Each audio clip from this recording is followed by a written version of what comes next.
Every time I log in, I gotta turn this shit off. Every single... Why doesn't it save it? Why don't you save that setting? Stupid. I mean, seriously, that's really annoying.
You can kiss your ass goodbye.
Come on, girl, you can make it.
Damn that auto attack macro. I gotta get that fixed.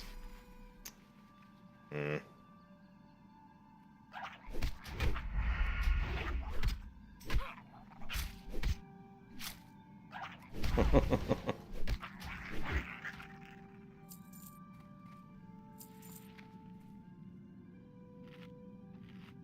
Noob. Lonely. It's gotta be Zalson.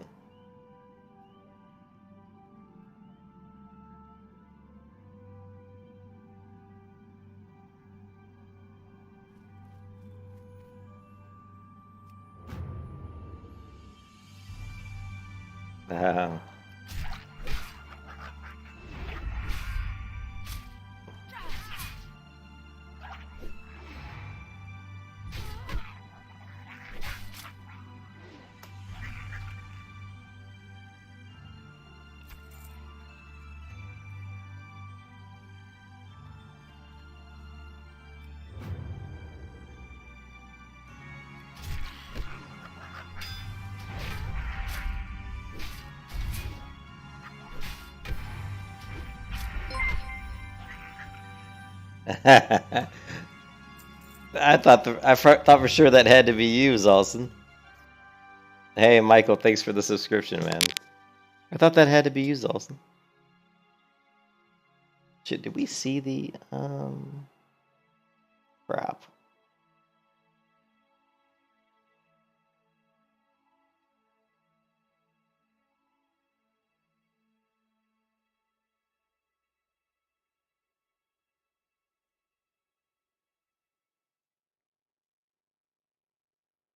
Did the subscription notice show up?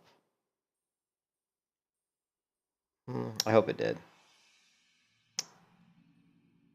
I kind of inadvertently moved some of my my assets around in OBS, so I'm not sure.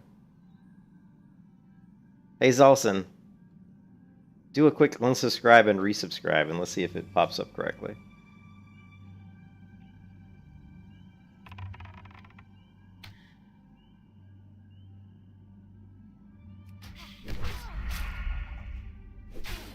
I hate it when it doesn't work properly.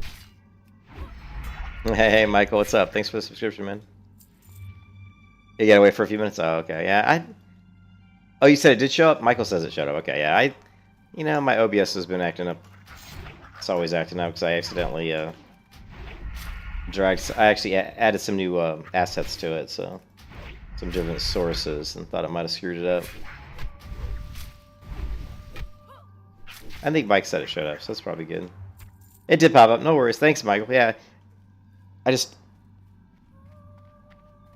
hear like the beep when someone subscribes, and then there's usually like about a second after that it'll pop up, and if I don't look over into the into my other monitor quick enough, so that's cool.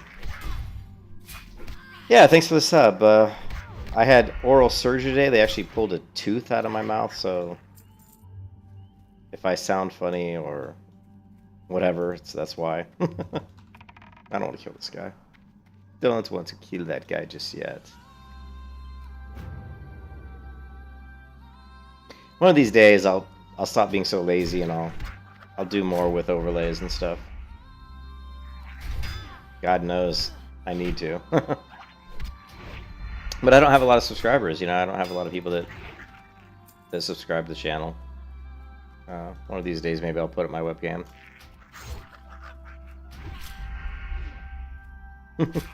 Been saying it for years, probably. Ghost will never know as Zalson. See, I always know. I always have this feeling. It's like, oh yeah, that's Zalson. Yeah, they yanked the back one of my wisdom teeth out because it was having issues.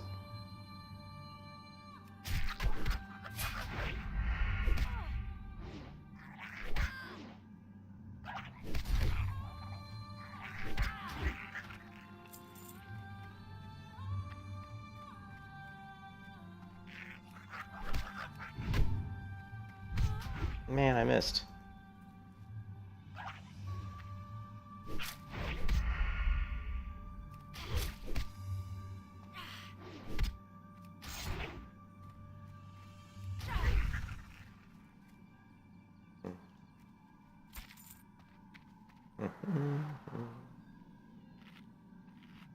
Yeah.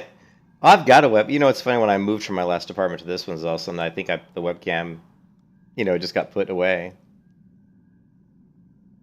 Oh, did you see? And then that was history. Yeah, yeah. It's actually I think in my dresser in my chest behind me here.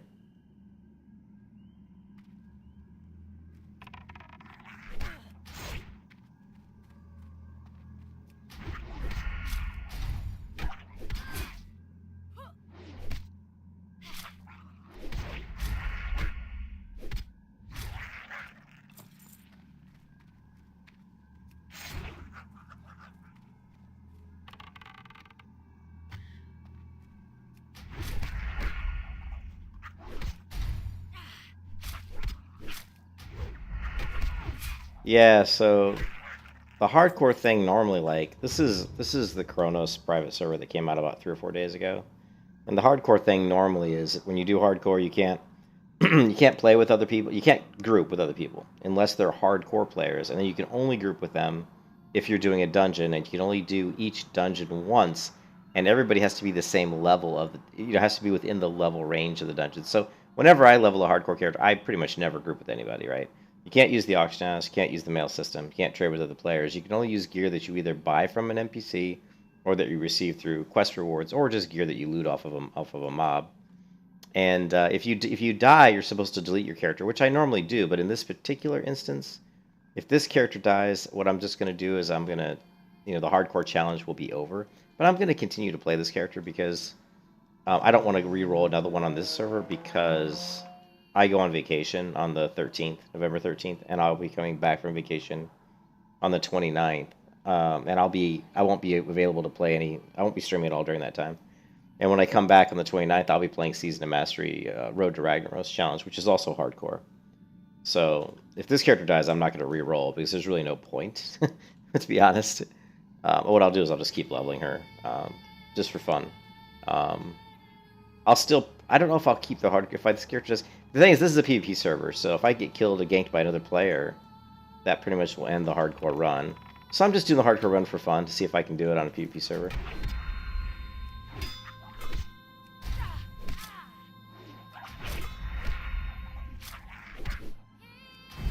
I mean, honestly, it should be almost impossible to do because, any like high-level character can just, gank me at any time in a PvP area. But this server, since it's so new, there really aren't that many high-level players, So,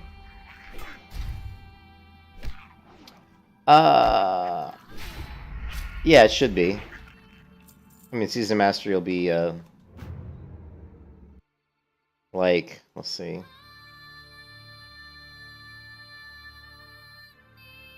So, you'd log into the WoW launcher, and Season of Mastery will be it'll be just different. Yeah, it'll be a different client, I think, because right now it is. Like, the classic Season of Mastery right now, you have to install that, so it's a different client. So it'll be different, Zalson. So you're gonna have to install it. So you got the Burning Crusade Classic Beta, you've got World of Warcraft Classic. You've got Burning Crusade Classic, World of Warcraft Classic, then you have the live retail game. And then you have Season of Mastery. So there's probably going to be a whole new section here that's probably going to be called Live Season of Mastery. Right? So right now you have Live Classic, Live Retail. I'm guessing there'll be a whole new section. Now, yeah, it's an official. I thought you knew about Season of Mastery. No, Season of Mastery is an official World of Warcraft server. And it launches on November 16th. Yeah, someone said you don't have to pay for it, but I don't think that's true. I mean, I think you probably have to pay. But it's different. I mean, it has different rules, like here.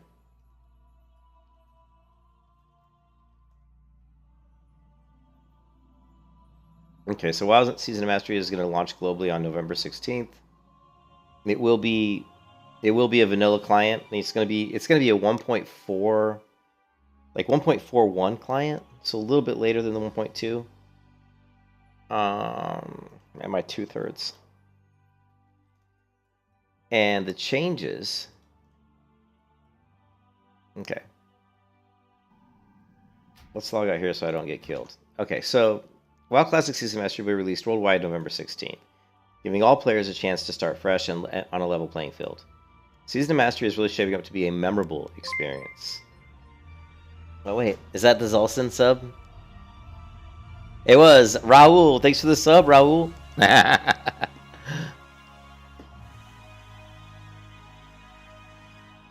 It actually did cap. They capped it at 30, and then it got capped at 40. And then what they did was they allowed you to go in and just create a create a 60. Like I can log into the Season of Mastery beta right now. Like I can log into the Season of Mastery beta right now and create a level 60, right? Yeah, it's slow, isn't it? I can log back into Season Mastery right now if we want and create a level 60 character. They allowed people to create 60s because they were testing the new raid mechanics. So the Season of Mastery changes, right? So listen to this. There's some crazy changes from Blizzard. The Adventure Awaits buff grants additional experience. So there's a new buff, I guess, called the Adventure Awaits buff. Grants additional experience on dungeon and elite quests. I did the math on the quest after doing Ragefire Castle Run. You can't gain too much experience when you're low level, but it's a nice boost.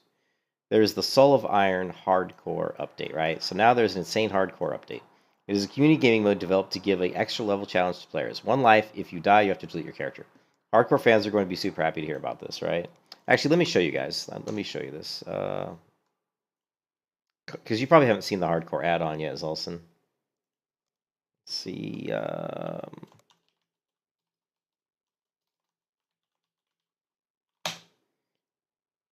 So Cargos gave me the add-on last night, right? Cargos private messaged me, and he actually is really cool. He sent me the hardcore add-on. So everybody who does hardcore in the hardcore community, like who's going for the road to Ragnaros challenge, will need to install. Well, it's let's read. It kind of is and it kind of isn't. It's not like really. It's they've put some stuff in Season of Mastery that's around the hardcore community, right? So Soul of Iron, there is an insane hardcore update. There are some new high elf watchers that have made an appearance in Ironforge and the Undercity, seeking to chronicle the feats of strength of those who want to do this hardcore challenge. If you go there and you have not died on your character, you can sign up and get a buff on your character that is called Soul of Iron. So the Soul of Iron buff will stay on your character as long as you haven't died. So everybody will know that you have not died. So that's one thing, right? This will let people know that you've never been killed, right? Now, that's still not going to be, like, good enough for a hardcore run, because in a hardcore run, you can't trade with other players. You can't use the auction house. You can't group with other players. So this Soul of Iron obviously does not prevent you from doing those things, right? This is very awesome, because once you die, you will spit out a Soul of Iron, granting a debuff on your character that reduces all your stats by 1% called Tarnished Soul. Don't worry, because this debuff can be removed revisiting the High Elf Watcher, and you can ask to remove the branding that you've died. However, your original tooltip says never done defeat will disappear. Okay? So this is just a way for people to see, so people to see that you haven't died, right? So there's that, right? And what's cool is when you die, you actually leave a visible thing on the ground. Like, there's actually you leave behind a Soul of Iron on the ground, which is kind of interesting. It looks like a dark soul. When someone dies, there are some markings left on the ground. It looks like a corpse of a haunting phasm creature, right? Now, there's some of the restrictions, which is kind of cool. Actually, like, you can group with people, and you can do. There are no other restrictions. See, so this is where it doesn't really follow the rest of the hardcore rules, right? And then there's some boosting updates here is also where they're basically nerfing. Like, so if you wanted to, like, farm Maradon or boost people, right? You can't. It's going to be almost impossible to do that now, because after going into combat, after 30 seconds, the mobs get a buff that makes them immune to snares and other stuff. So it's almost impossible to do huge pulls in Maradon and a few of the other instances. They basically killed boosting in a certain way, right? Paladins will still be able to boost, though, because this buff really is targeting frost mages. But Paladins, I don't think, are going to be, they can still boost, right? And then the last thing is they're changing they're changing all of the fights in Molten Core and all of the fights in Onyxia's Lair. So in Molten Core and Onyxia's Lair, every single encounter has had significant adjustments. Almost every single encounter. So the fights Yeah, so the fights are going to be different. Like I don't know how different they're going to be, but they're going to be different. So yeah, they're trying to get rid of the boosters, but I mean I've said it so many times.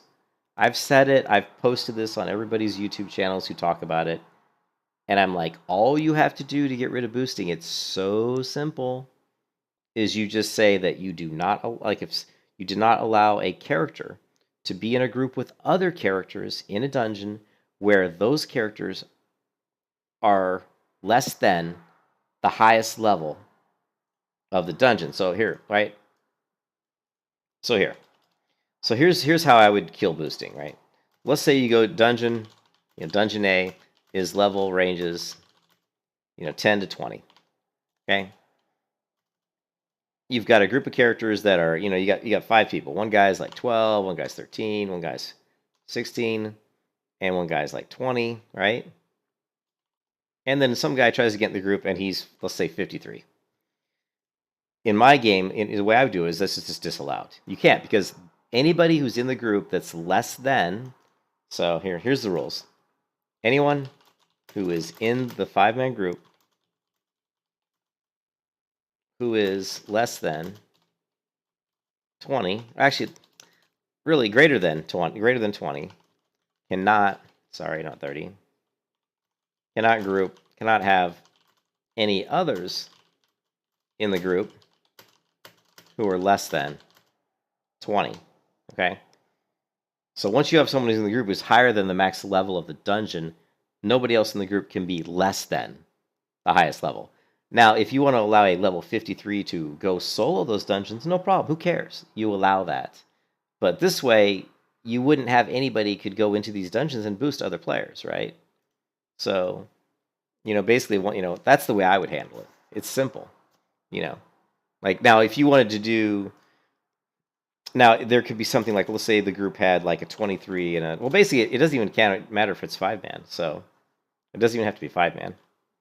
So anyone who's in a group is in the, we'll call it 2+ group, right? So 2 or more players, right? So if you have a 12, you can't have anybody who's greater than 20 in your group, right? So it's simple. It's really simple. I mean, and that would completely get rid. And then people are like, well, yeah, but what if a guildie is level, what if a guildie's level 50 and he wants to run a bunch of other guildies who are level 20 through a 20-man dungeon, level 20 dungeon? I'm like, well, too bad. You can thank all the boosters who screwed it up for you, right? You know what I mean? Too bad, and this will make people play the dungeons the way they were meant to be played anyway, is that you go in the dungeons at the level range of the dungeon. But I don't understand why they don't do that.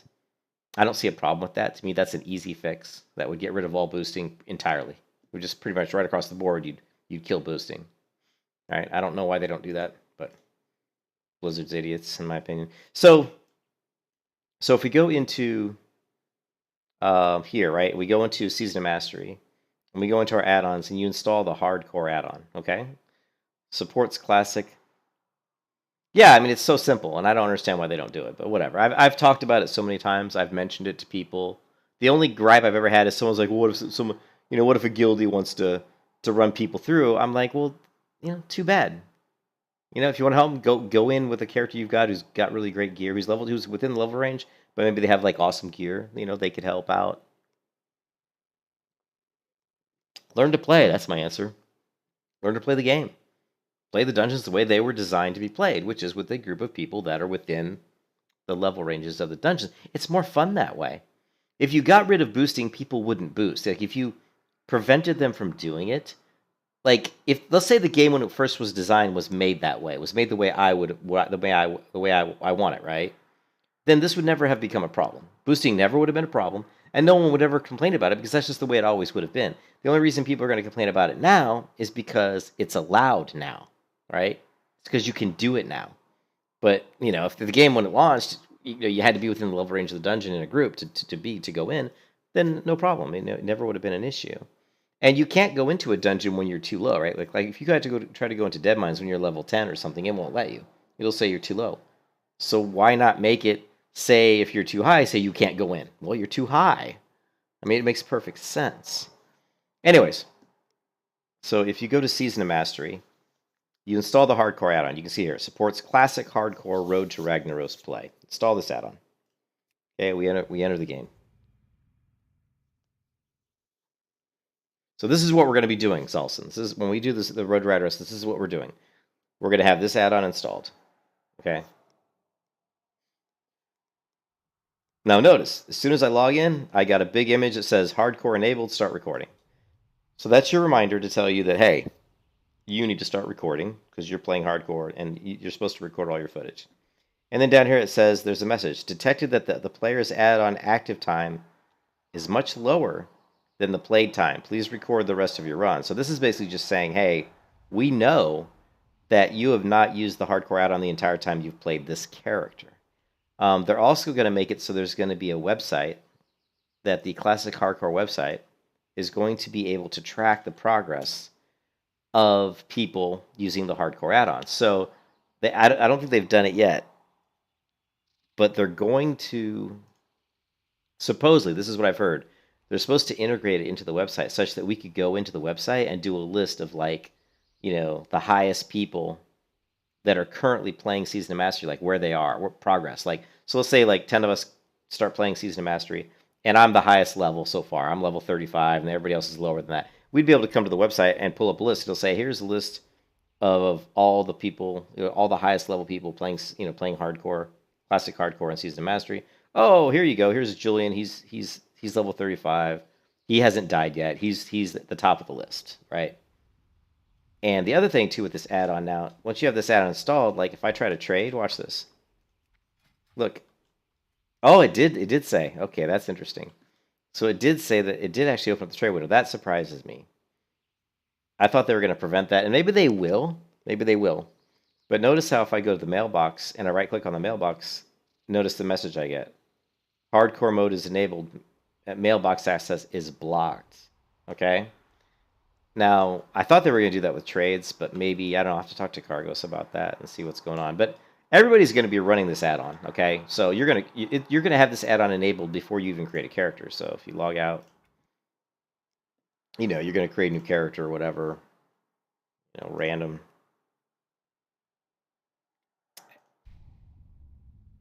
And make sure that you have hardcore enabled.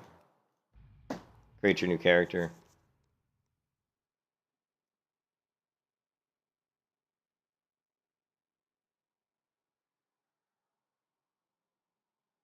And so the stoic dwarves of Ironforge spent so now not only can,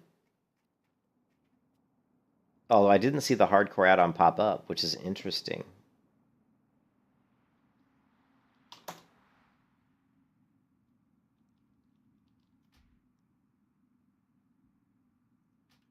Well, it's probably something to do with my add-ons, but I haven't played around with the hardcore add-on too much, and it's still in beta.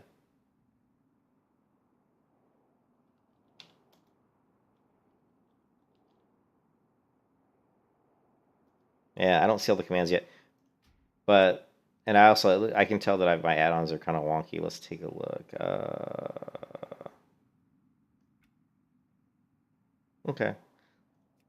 But anyways, it's like I said, the add-on's still in beta, but everybody will have that installed, so people won't be able to cheat, basically. You won't be able to, like, cheat and somehow say, well, I leveled to 60 without dying.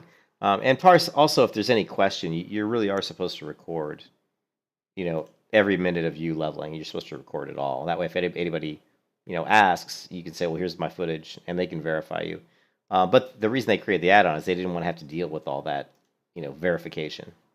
Because it's a pain in the butt. Like, I've leveled to 60, streamed all of my warrior 0 to 60 without dying, and then, I had to submit all of those, that playlist to them, and they had to verify it. And it took, like, weeks for them to come back and say, okay, yeah, you leveled to 60 without dying.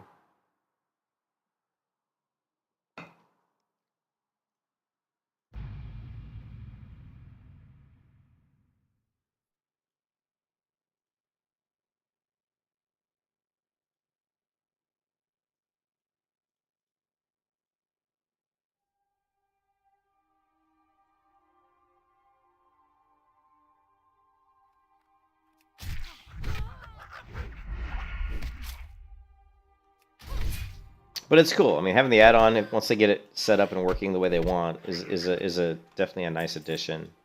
You know. Well, the whole thing with the Season of Mastery is they're trying to get... You're trying to kill Ragnaros without dying. That's the whole goal, right?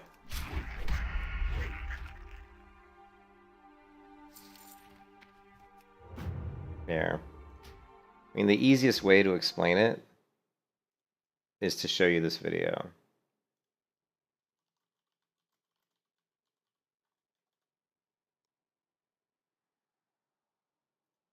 And welcome back to another guide to hardcore. Wait, actually, this isn't a guide at all. That's right, today we're going to talk about the upcoming Road to Ragnaros event. If you've been playing hardcore or following any of your favorite hardcore streamers lately, you've most likely heard all about this event. But for the few of you who haven't, allow me to explain. Road to Ragnaros is the next big event of the hardcore challenge.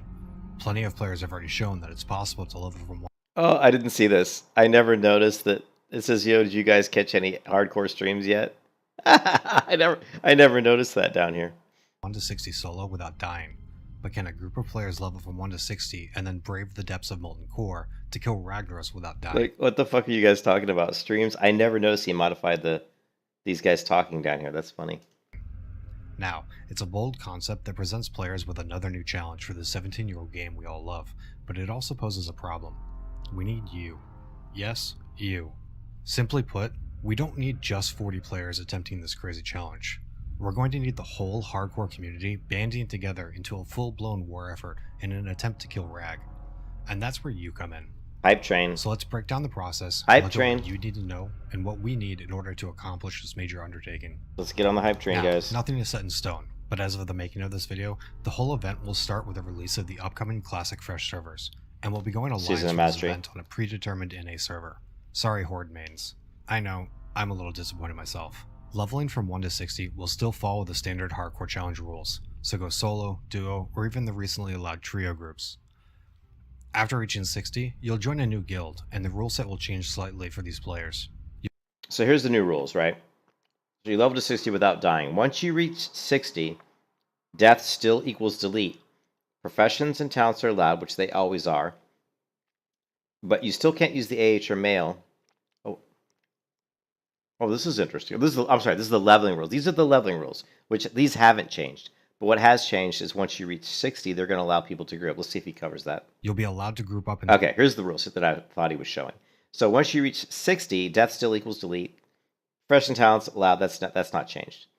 You can't use the AH and you can't use the male, but you can trade with guild members. Okay, so world grouping is allowed and unlimited dungeon runs. So what happens is now you're 60. Now you can group with other hardcore players and you can go run Skolomonts, over and over, trying to get your gear and trying to get ready, get raid ready for Molten Core. You can trade with your guild members. So guild members will be able to craft potions and give them to other guild members. But you cannot use the mail system and you cannot use the auction house, okay? And you can't use second life abilities, right? So I'm not exactly sure. What are second life abilities? You can't do like res. You can't res anybody. You can use Light of a Loon plus Hearthstone, but I mean, there's only, I think, one Light of a Loon quest reward, so that's like a one-time thing. That is allowed. That's like really your get out of jail free card, but you can only use it once.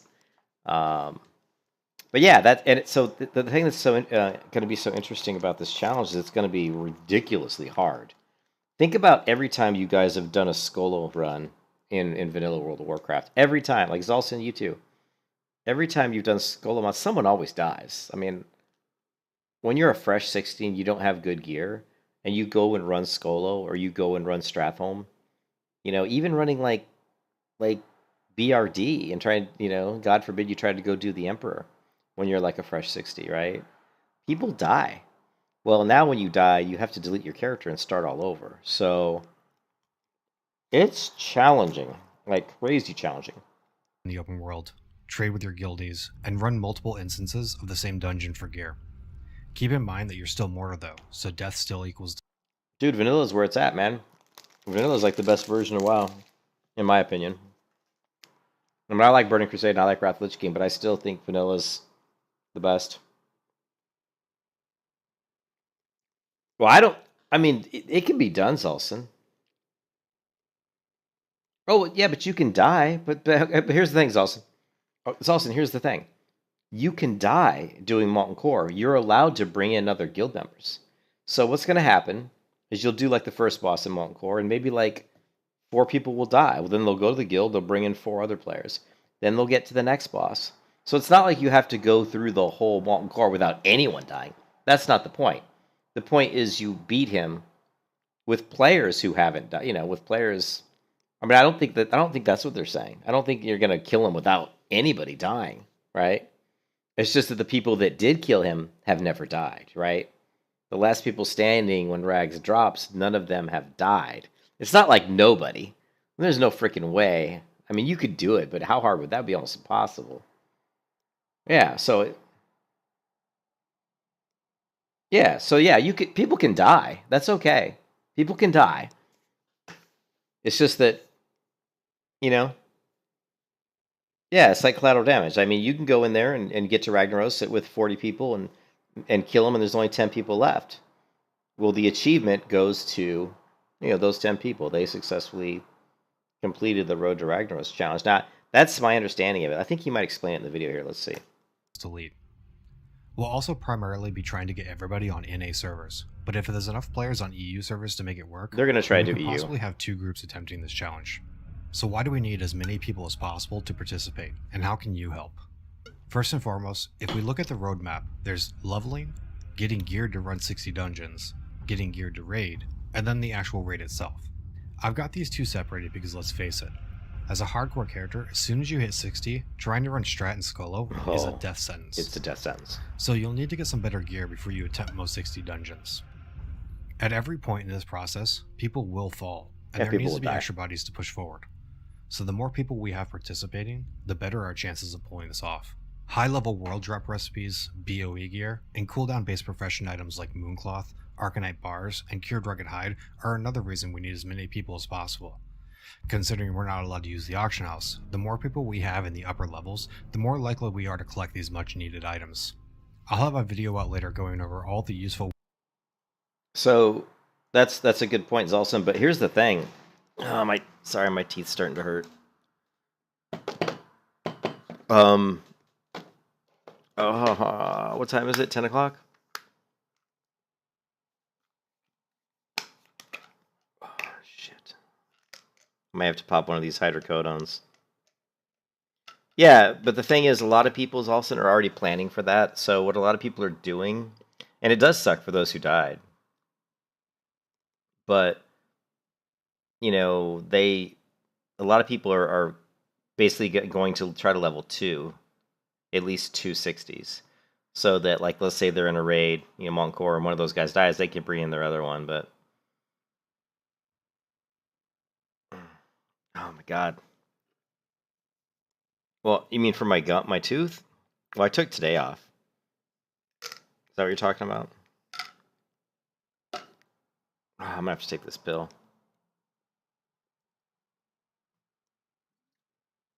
It's 10 p.m. here. So, it stinks because I'm going to be gone, man. Like, am I taking days off for work for my tooth? No, I'm not. I planned on working tomorrow, although my tooth is killing me. But here's the deal. Road to Ragnaros starts on the 16th, okay? Starts on the 16th. Tuesday the 16th. You can log into the servers on the 11th to reserve your name for Season of Mastery, okay? So for Season of Mastery, you can log in on the 11th. So then we'll know what servers are available. So we'll be able to identify which server. I mean, hopefully before then we'll even be able to identify which North American server is going to be the official, because there'll be an official hardcore server that we all play on because we're going to be in a guild together. We'll all be in a guild together. And then the 16th is the release. I'm going on vacation on, like, I'm leaving Friday. Like, literally Friday I'm leaving to go to Tennessee. I won't be back until, like, the 28th. So, unfortunately, I'm going to miss, all these days from the 16th to the 28th. I'm not going to be able to play. Well, I'll probably be able to play on the 28th. 16th to the 27th. So, I'll be behind everybody, but, You know, I was talking to Cargos about that, and he's like, "Yeah, don't worry about it, dude." He's like, "A lot of people are gonna die, you know, and most people don't get to 60 in 2 weeks anyway." Um. Anyway, so yeah, so I'm a little bummed about that. I'm bummed about the fact that I'll be behind the 8 ball a little bit, but that's okay. You know, I'll just it is what it is, you know, and I'll just have to try to level. I may try to. I don't know. See, the thing is, I don't think I can take any days off because I'm taking off all these days. I'm taking off the 15th, 16th, 17th, 18th, 19th, and I'm taking off the 22nd, 23rd, and 24th, and then we get off the 25th and 26th because it's Thanksgiving. So, you know, I don't have to take those days off. If I have some extra vacation time, I may try to take in, like, maybe what I might try to do is take like a couple Fridays off, like maybe the 10th, December 10th, maybe, or maybe like the 3rd. Maybe I'll try to take off the 3rd and the 10th or something, just to give myself a little bit more time to try to catch up with all the other hardcore players. But other good thing though. Actually, I forgot to tell you that there is a little bit of a light at the end of the tunnel. And that is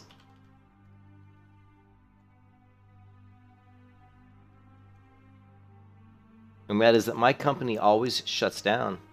Can you create? Yeah, of course. Yeah, Michael, so when you die, you just re-roll. So if you die, you delete that character and you start over. You basically just start over. But the good news, there's a little bit of light at the end of the tunnel for me.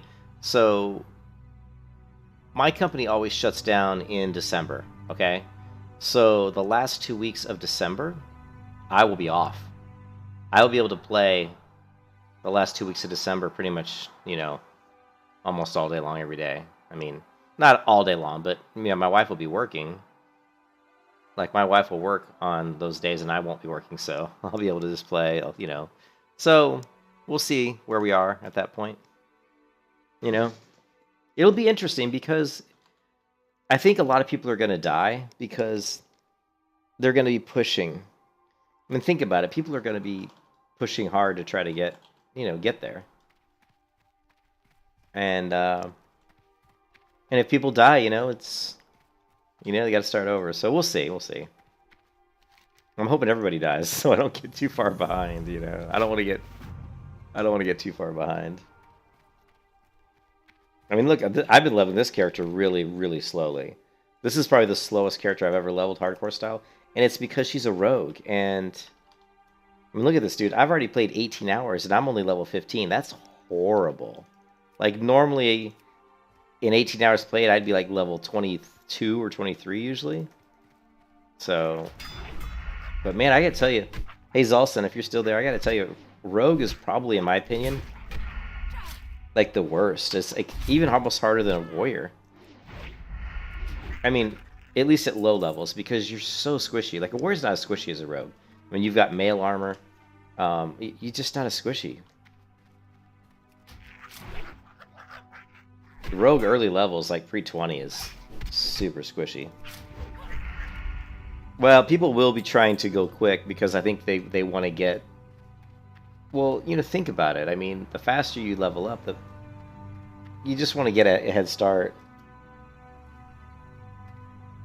Yeah, the problem I've run into, this is the first time I've ever done hardcore on a rogue. The problem I'm finding out with the rogue is they're super gear dependent, like you said, with their weapons. Like, the rogue's all about their weapons. So if you don't have good weapons, it's like you just don't hit very hard. And then you have the energy, you know, so you don't have good weapons, plus you're relegated to your energy, you know. It's like, man.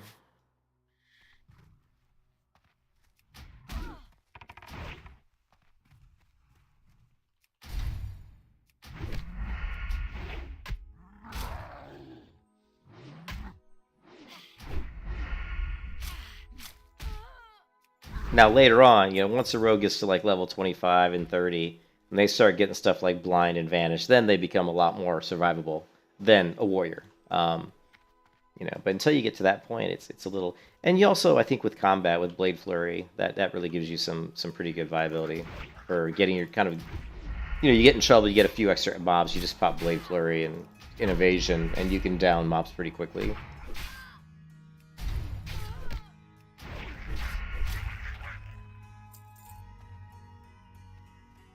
Yes, the challenge will be on a PvE server. Hardcore is always done on a PvE server because a PvP server is just it's just too easy to have people troll and gank. Like people straight up would create characters, right? And their sole reason for being would be to harass and kill hardcore players. Because that's just the type of douchebags that play MMOs, to be honest. Right?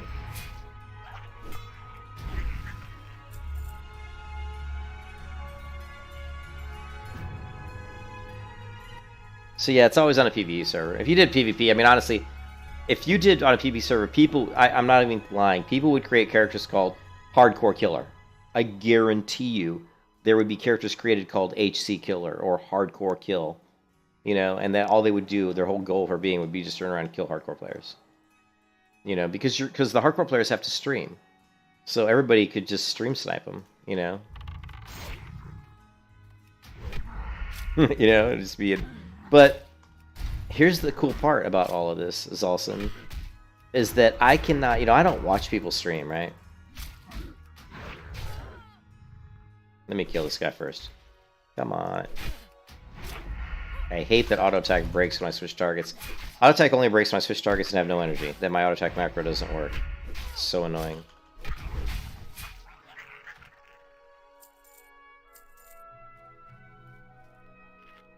But here's the cool thing, right? Yeah, but here's the cool thing. Hardcore dungeon runs and hardcore raid runs, molten core runs, have to be. And I don't watch other people stream video games. I never come home from work and say I'm gonna watch somebody play a video game. That's just not me. I don't do that. You know, people do. People watch me play. That's great. If you like that, that's fine. But I don't go around watching other people play video games. I just don't. I prefer to play them. But as far as like watching video games, the hardcore raid runs and the hardcore just dungeon runs like Stratholme and Skolo and BRD and LBRS have to be some of the most enjoyable streams you will ever watch, because you're waiting for people to die and to see the reaction on their face when they've just spent, you know, 2 or 3 weeks just trying to get to 60 without dying. And then maybe they geared up for 2 or 3 weeks running all these dungeons to get like good gear for Molten Core, and then they die in a Stratholme run or something. And God forbid the whole group wipes and they all die.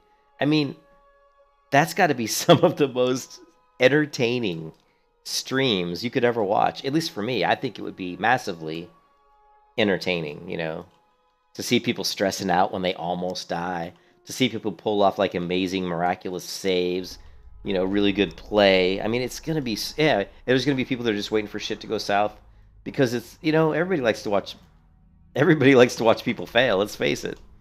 It's like watching your favorite, it's like watching a football team that always is supposed to win every game. Everybody's waiting for them to fail, you know? But there's going to be people waiting for, you know, watching them to succeed, you know, and so yeah, I think it's going to be incredibly popular because of that. And Cargos was talking about, where's this other guy? Cargos was talking about trying to even create maybe a reward system based on dying, like give people kind of like, you know, rewards or achievements for dying, just to make dying not feel so punishing, you know, to like maybe give them like just cool, I don't know, some sort of cool things they can put on the website, you know, like. So it's going to be really, really cool and really, really fun. I'm really looking forward to it, actually. And I still haven't decided what I'm going to level, like what class. I still am undecided. Zalson, are you still there? I think Zalson fell asleep. Because I'm curious, Zalson, what class would you level? I mean, I think I have it narrowed down to 3 classes, maybe 4.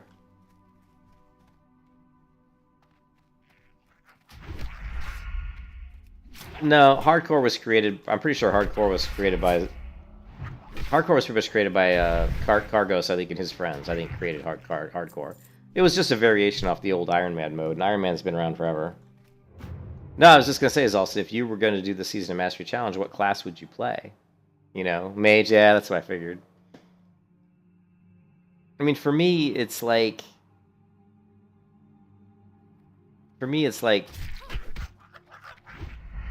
I've got it. It's either going to be a Paladin, a Warrior, a Druid, Paladin, Warrior, Druid, Priest, Rogue. So I've got it right now. I've got it down to 5 classes that I like. Right. Druid. I think the triple class. You know, the classes that can perform any role, like a Druid or a Paladin, are going to give the groups the most. They're going to make give the groups the most flexibility, because, you know, if you're in there as a DPS Paladin, you still can throw in some heals. You still can try to off tank, right? Because you can carry like a shield with you into the group, and if you have to, you can weapon swap to a shield. You can change stances. You can do different things. You know, if you're a really good Paladin, like I am, I mean, you know, I'm pretty decent. Or like a Druid. I mean, you have the ability to make a big difference if the shit hits the fan. You know, you get some extra mobs pulled. You know, whatever. So yeah. So I'm leaning towards maybe doing a Paladin or a Druid. The other thing, you know, Zalston, I was thinking, is a Paladin. I mean, having a really good Paladin who could tank in Skolo and Strath would be a huge asset for running those instances over and over again, just simply because of their AoE ability, their extra damage versus undead, and their ability to you know cleanse all the debuffs and stuff that the undead toss at you. So, you think anything else? I just think that the variety, you know, those classes that can do each role, I think they add a lot of I just can't talk right now. I'm sorry, my brain's not functioning. I don't know if it's the meds I'm on or what, but I'm trying to say is I think having a class that has a lot of variety and can perform any of the 3 roles gives the group a lot of flexibility, and I think that's a really good thing. So.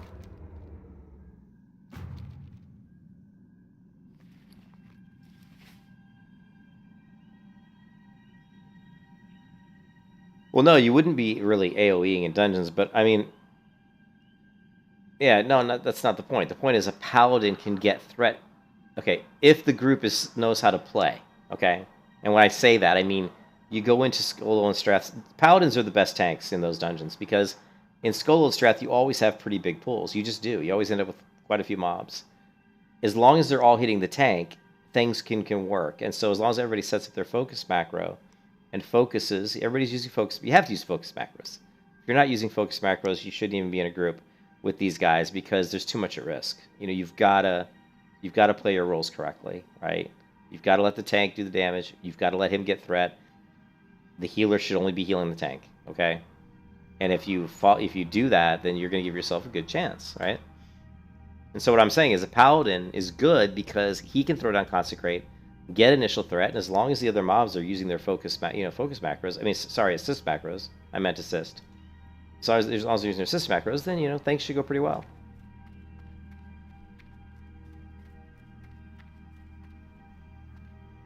I'm not saying AoE like you're trying to AoE a lot of mobs. That's not the point. I'm not talking about speed, like, oh, we're just gonna AoE and pull, and that's not what I meant at all. I just meant Paladin can get threat on a bunch of mobs faster than any other tank. See what I'm saying? Like, if you know pool's gonna be 8 mobs, who would you rather have? A Paladin, a Warrior, or a Druid? Would you rather have the Paladin? Because you can just throw down one Consecrate, everybody assists the Paladin, and, you know, it's easy. You know, no problem. But yeah, I mean, yeah, one thing can go wrong, get everybody wiped, and it's... And you know what's funny is, like... I haven't run Skolo and Stratholme that much at all in the past, like, 15 years. And in vanilla. And you have to know those pulls. Like, you really do. Like, there's an art to pulling some of those dungeons. And you just don't want to go in there and it's not easy. Those pulls are not easy. Yeah, but it's not easy. I mean, like, you can go into... What's the dungeon? Hey, what's that one, Zalson? I always get them confused. Where's the map? Let's see. I always get confused which one's which.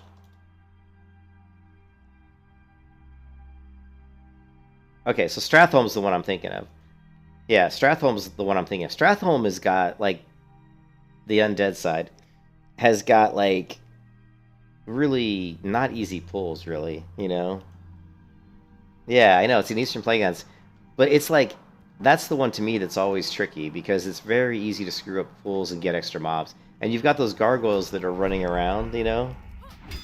Yeah, Scholomance is not that bad. I find Scholomance a lot easier than Strathholm. Well, I don't know what you think, but I think Strath is way more difficult than Skolo.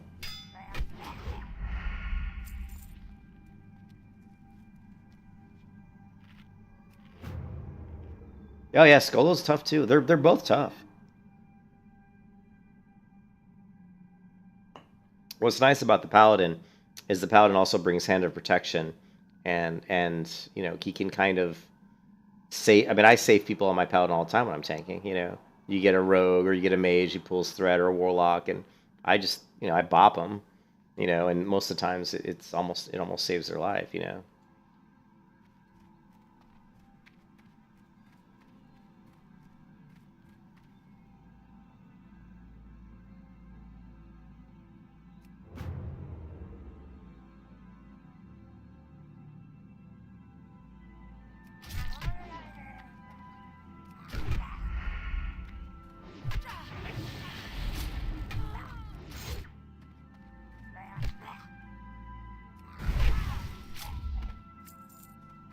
Look at that, just one mob and he took like half my health, man. That's insane. Yeah, the casters are a big problem in, yeah. The casters in Skolo are definitely a huge issue. I've got to fix this. You know, I may have to get rid of this macro. I don't want to, though.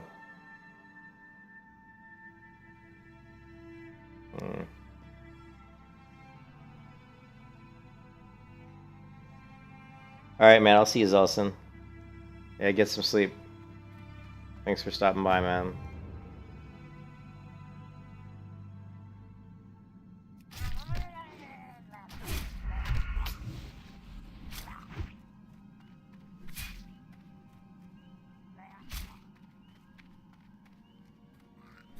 YouTube just broke. Yeah, I can't even take 2 Murlocs, so I'm gonna at a time, so I'm just gonna bail on that quest for now. We've got other quests that we can do.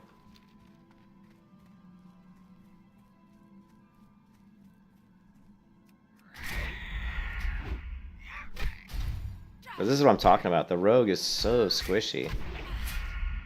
I can't even take on 2 Murlocs who are 2 levels less than me. So 2 Murlocs You can kiss your ass goodbye. who are like level 13. I can't even you know, I can't take them out, man. It's like too much. It's too much for me, man.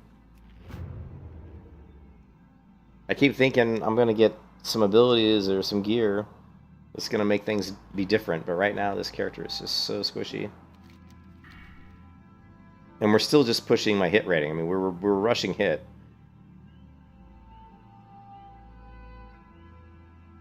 I gotta go back and look at the talent calculator.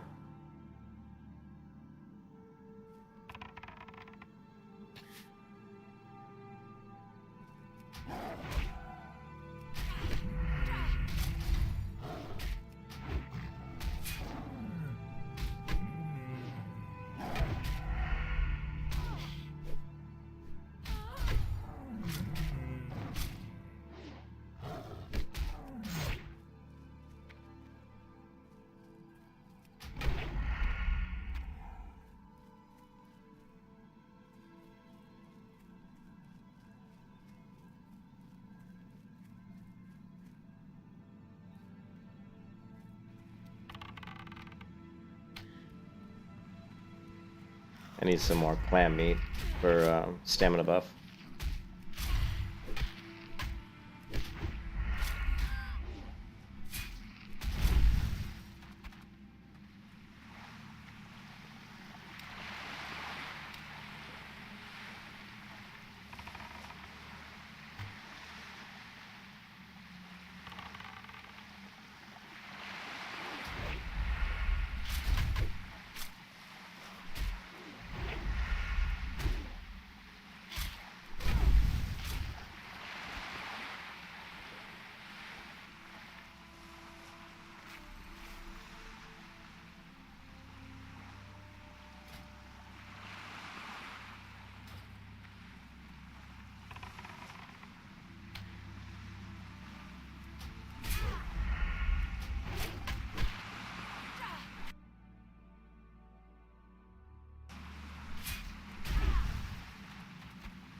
Inventory is full.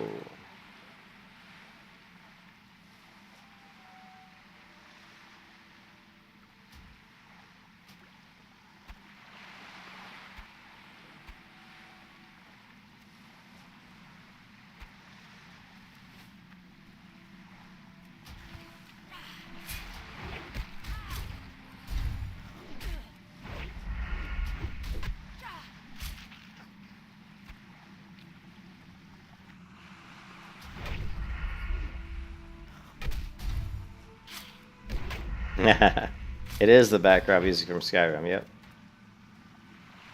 I stream I play Skyrim music a lot when I'm playing WoW.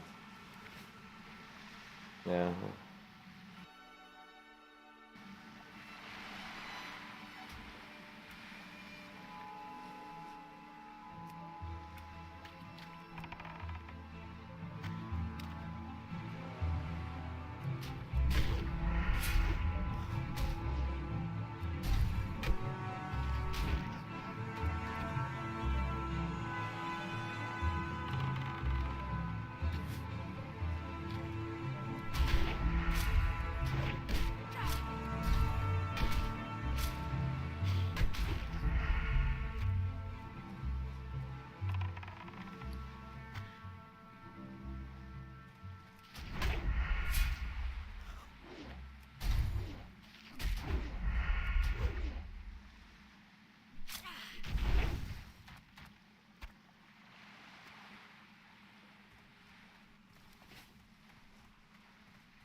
Yeah, The Witcher 3 has a really good soundtrack. Yep. I never could get through Witcher 3 too much because there was so much dialogue. Plus, I don't like being forced to play, like, male characters or specific characters. Like, I like being able to kind of create my own character to some degree. But that's just the way that game is. But yeah, there was just so much dialogue. But yeah, it was definitely a good game. Oh, come on. Come on, lonely noob, you little nooblet. Oh my god! I've never missed that jump 2 times in a row. Oh my giddy aunt. Really? I've never missed that jump 2 times in a row.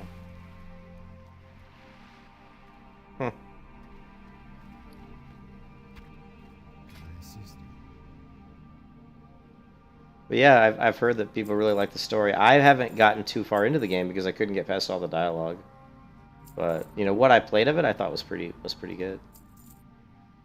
What are we at? 243. That's definitely worth saving.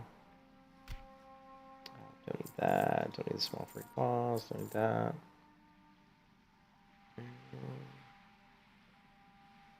Cloth. And then, unfortunately, we're not going to be able to do anything with that. I can do this or this. Ishnu Allah. Ishnu Allah. Be careful.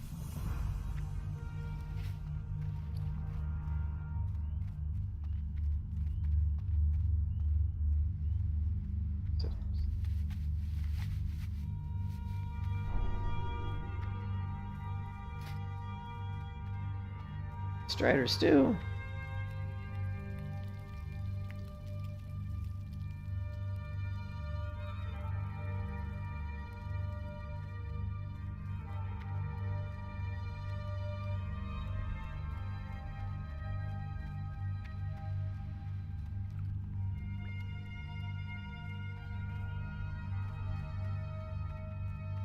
I'm listening.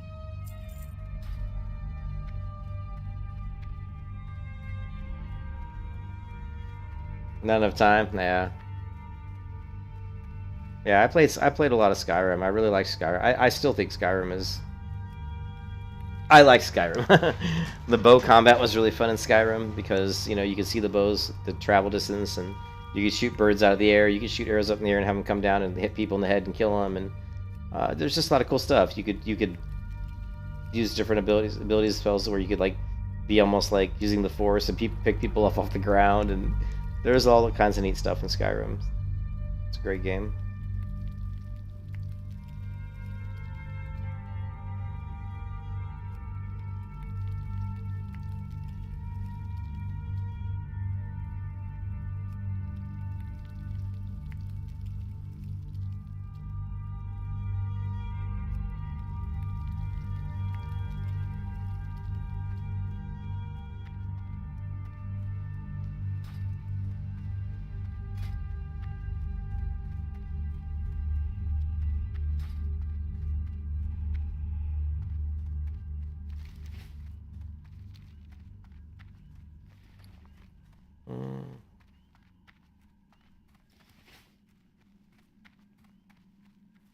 I never finished Skyrim either. I did too much.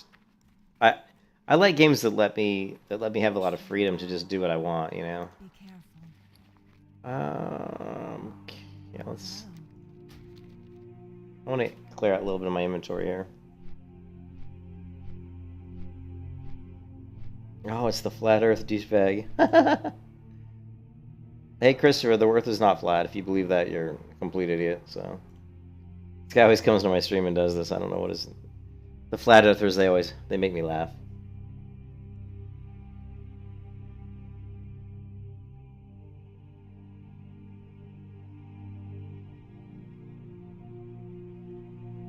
You know what's flat, Christopher? Your brain. It's flat as a pancake. Because if you believe the Earth is flat, you got another thing coming. Yeah. I like the freedom. I like the freedom in Skyrim to be able to just kind of do what you want. I like the freedom in MMOs to have a lot of ways to progress your character that has nothing to do with, like, maybe the main story, or maybe, like, you know, like gear progression. You know, there could be all kinds of other things you can do that give you experience. I think it's great when games give you experience for, you know, gathering and for doing professions and different things. And I like slow leveling, so honestly, my preferred leveling would be to reach max level in like a year. I would like the game to be set up such that it took you at least a year to get to max level, just because, you know, then people wouldn't be focusing on it as much, although you'd still have the neckbeards and the tryhards and the no-lifers who would probably try to kill themselves to get there, so they could just be like, I'm first, number one, you know, and... Excuse me, this Coca-Cola's giving me gas. You're always going to have that, though. In today's world, you're always going to have people that have to be, like, world first. But if you make the leveling experience really long, then hopefully people can kind of enjoy the leveling journey and take a minute to smell the roses and start looking at other avenues of just playing the game, you know, like doing some professions and doing some grinding, because you don't feel like, well, I'm missing anything. You don't feel like, oh, I didn't get to max level in 2 weeks, so I'm missing something. You know, no, if it takes a year to get there, then, you know, you can kind of rest and maybe do some more other things, you know. Yeah, that's what I hate about all MMOs, where they're just like, get to max level as fast as you can, and then, you know, and then just do whatever you do at max level, or run dungeons over and over again, I guess. I don't know. I don't know what people do at max level, to be honest. Raids, I guess.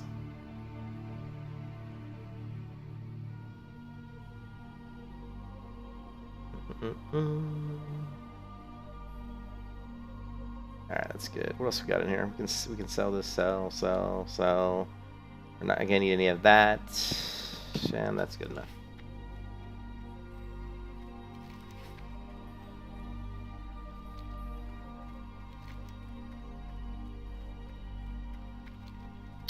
We could pick up the Trouble in Darkshore, but I'm not gonna bother. It's not worth it.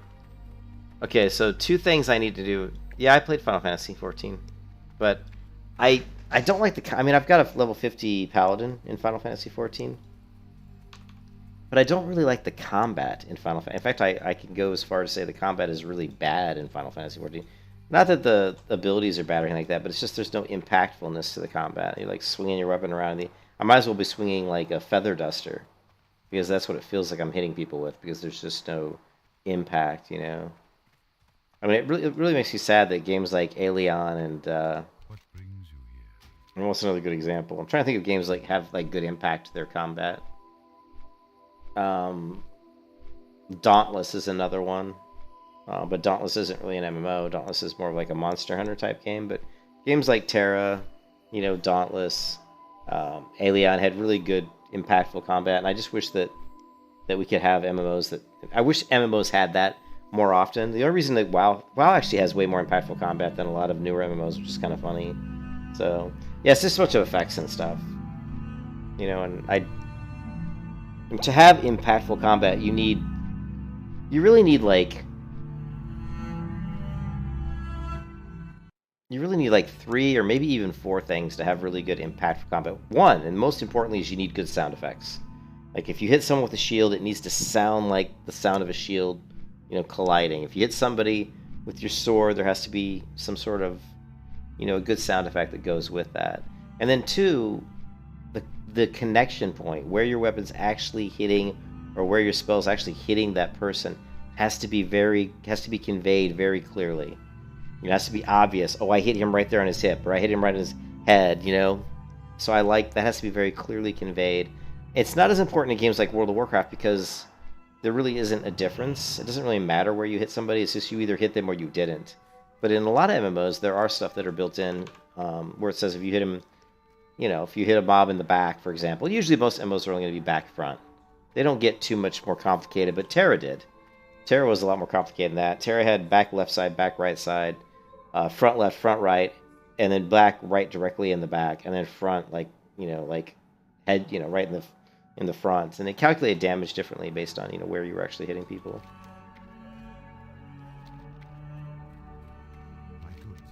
So you've got basically good sound effects. You've got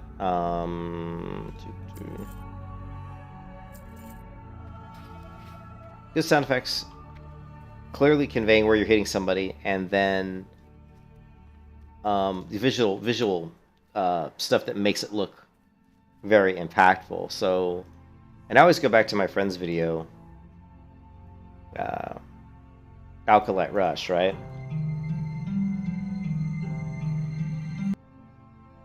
I always go to Alkalite's video because he really talks about it really well.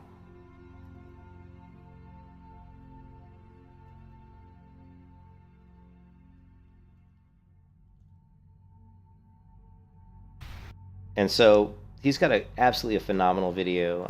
It's an old video, but it still applies today. And the video is called "What Does Action Combat Mean?" And but it's not just action combat. He actually talks about impactful combat. And Terra, to me, I still think Terra is probably my favorite combat system for an MMO because it was very clear to see where you were hitting mobs, and the combat felt very, you know, impactful. So, like, here, just watch this video. I'll play this. It's actually a really good video. And this is a video about. And Alkalite Rush is a British guy, and he's a really, really good player. He's really good. Like, he played in Street Fighter tournaments when he was younger. So he was. If you can win Street Fighter tournaments, you're pretty good with action combat systems, with dodge and parries and all that kind of stuff and counters. But about MMO combat mechanics and damage calculation, which is a funny thing to make a video about, but I'm frankly sick of trying to explain this to people through the means of excessive text, and have them still fail to understand what I'm saying. MMO combat in general is pretty rubbish, but over the last few years there have been some advancements in the fundamental method by which things whack each other in the face.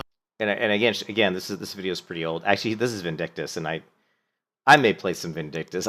I love Vindictus. It's such a fun game, but it's a zone-based game, though. It's a hub-based game where you have a hub, and you just get quests, you go do the quest, you come back to the hub, and kind of rinse and repeat. So pretty boring, but man, the combat in Vindictus is some of the best of any game. But over the last few years there have been some advancements in the fundamental method by which things whack each other in the face in this genre. Along with those improvements have come new opportunities for different kinds of gameplay, which otherwise didn't really exist. Unfortunately, the new ideas of that combat gameplay have been mostly ignored or misunderstood by people who continue to play those games as if they were playing World of Warcraft. Now, I understand that MMOs aren't exactly... You played Lancer, connecting with the mobs while running into him. Yeah. Lancer was pretty. I played a warrior. I was a warrior. I love Terra, and I loved Terra when it first came out. Terra, when it first came out, the first 3 months of Terra was some of the most fun I've ever had in any MMO ever. I mean, the game was so good. Like, it was challenging. The PvP was fun. The combat system was great. The quests were kind of like not great, but the world was pretty and beautiful. Even though it was Unreal Engine 3, it was probably the best Unreal Engine 3 MMO ever created, in my opinion. But then they noobified the game, they nerfed it and made it easy, and just they ruined it. They basically ruined the game pretty quickly too. In my opinion, it started as quick as 3 months after the game's release because too many Care Bears were complaining about how difficult like some of the BAMs were, or how difficult some of the dungeons were, and I'm like, come on, the whole point of playing, the reason people enjoy Dark Souls is because it is challenging. There's a reason for that. You know, the higher the risk, the greater the sense of accomplishment once you surpass that risk, right? That's just the way it works. Risk equals reward, right? The bigger the risk, like when you bet money on a football game, if the bet has a high degree of chance to succeed, you don't feel that as much satisfaction when you win that bet compared to like a bet where you're like, 200 to 1 long shot and you win that. You feel better about it. You're like, oh, that's because you didn't think you were going to win, or maybe you did, but nobody else thought you were going to win. It's the same thing in MMOs. If you go up against a mob, or you go up against, if you're PvPing some guy and he's 60 and you're 50, you don't expect to win, but if you do, you feel good. It's the same thing with dungeons. It's the same things with just encounters in the world. It's the same across the board. So the more difficult content is, the greater the sense of accomplishment once you achieve victory, right? Once you successfully surpass that hurdle, right? And for whatever reason, MMO makers try to cater to the general populace. So they're 60% or even 80% of the general MMO players are just, they're Care Bears. They're casuals. They don't. I don't think they know what a real challenge is. They don't even, and I don't think they even really want it. They almost like want you to handhold them through the content. And maybe they're all millennials or something. But that's a big issue, and that's a big problem, and that's what happened to Terra. Terra was challenging in the beginning, and then they quickly nerfed it, and most MMOs have really not been challenging at all, which is really sad. But you can be, here's the thing, you can be a casual player and enjoy a game that's challenging, because it does one of two things. It either forces you to get better, and then, the sense of reward for a casual actually skilling up and getting good at being able to actually, get past those hurdles. He's going to feel so good about himself because he improved his play. He proved himself as a player. Like, wow, I'm so much of a better player now because maybe I talked to other players that were really good and I got advice from them. Maybe some people in my guild helped me out. There's all those different types of things. But isn't that better than just going into a game and face rolling everything? Like, you go up to a mob, I hit a few buttons. It doesn't matter if he hits me or not because I don't take any damage. That's the thing in Terra when it first came out. You could go up to a BAM, and if he did one of his special moves and you didn't get out of the way, he could one-shot you and you were dead, right? That's risk equal. There's consequences. There's just consequences. If you screw up, there's a consequence. Most games, most MMOs don't have that. So let's go back to the video here because it's actually a really good video. About MMO combat mechanics and damage calculation, which is a funny thing to make a video about, but I'm frankly sick of trying to explain this to people through the means of excessive text, and have them still fail to understand what I'm saying. MMO combat in general is pretty rubbish, but over the last few years there have been some advancements in the fundamental method by which things whack each other in the face in this genre. Along with those improvements have come new opportunities for different kinds of gameplay, which otherwise didn't really exist. Unfortunately, the new ideas of that combat gameplay have been mostly ignored or misunderstood by people who continue to play those games as if they were playing World of Warcraft. Now, I understand that MMOs aren't exactly a competitive genre, and improving your own play by fully exploiting the mechanics of a game is a foreign concept to many of these people. But we're missing out on something great because too many of you only understand how to walk up to a wolf and press 1, 2, 3, 4. The biggest changes that games like Terra, Vindictus, or to some degree Guild Wars 2 have brought to MMO combat are found in the way in which attacks are modelled. How the game determines what's being hit? I'm going to show you this visually using a few different games, and the obvious place to start is with WoW. So wow. Here it is. In WoW, you press buttons to deal damage. Not a complicated process, and it isn't very complicated behind the scenes either. To use a targeted ability, I select a mob, and I press a button like this. Now, the moment I press this button, my client checks my range to the target, and if I'm within the required distance, it sends that input to the server, which checks the same. It then applies damage to the target. Now, the astute among you may have noticed that my character hasn't even swung a weapon yet, but that's okay, because the swing of a weapon really doesn't have anything to do with dealing damage in Warcraft. This damage calculation is immediate, and the animation of my character attacking is just a convenient bit of feedback that occurs afterwards. Notice, of course, that the weapon of my character also doesn't come anywhere close to the target. I wave it meekly in the air within the general vicinity, and the mob falls over. Yeah, you can see he's hitting the scorpion there, but his dagger is nowhere near the scorpion. For area attacks like Cone of Cold, which do not require a target, the server immediately decides. You can see there he did his kind of cone of cold or flame strike or whatever, and it was actually shooting the opposite direction of the bunny, and he still hit it. It's what's in the area at the point when the button's pressed, applies damage, and then an animation is played afterwards, which may or may not come anywhere. Same thing there, close to cone the of target cold dealt was damage to. completely... Of course, the same applies to mob attacks. While mob white damage has an animation, if you ever see this animation play, it means you've already been hit. Yep. The mobs will continuously attack anything within their attack radius, no matter how you move around, regardless of where their little animated pincers appear to be swinging. So why does attacking in Warcraft still feel solid and satisfying when your character isn't really ever hitting anything? Well, that feeling of satisfaction comes from feedback, and the feedback WoW offers comes in the form of solid sound effects and big obvious damage numbers. So he says the reason WoW combat feels good is because of the sound effects and the big damage numbers.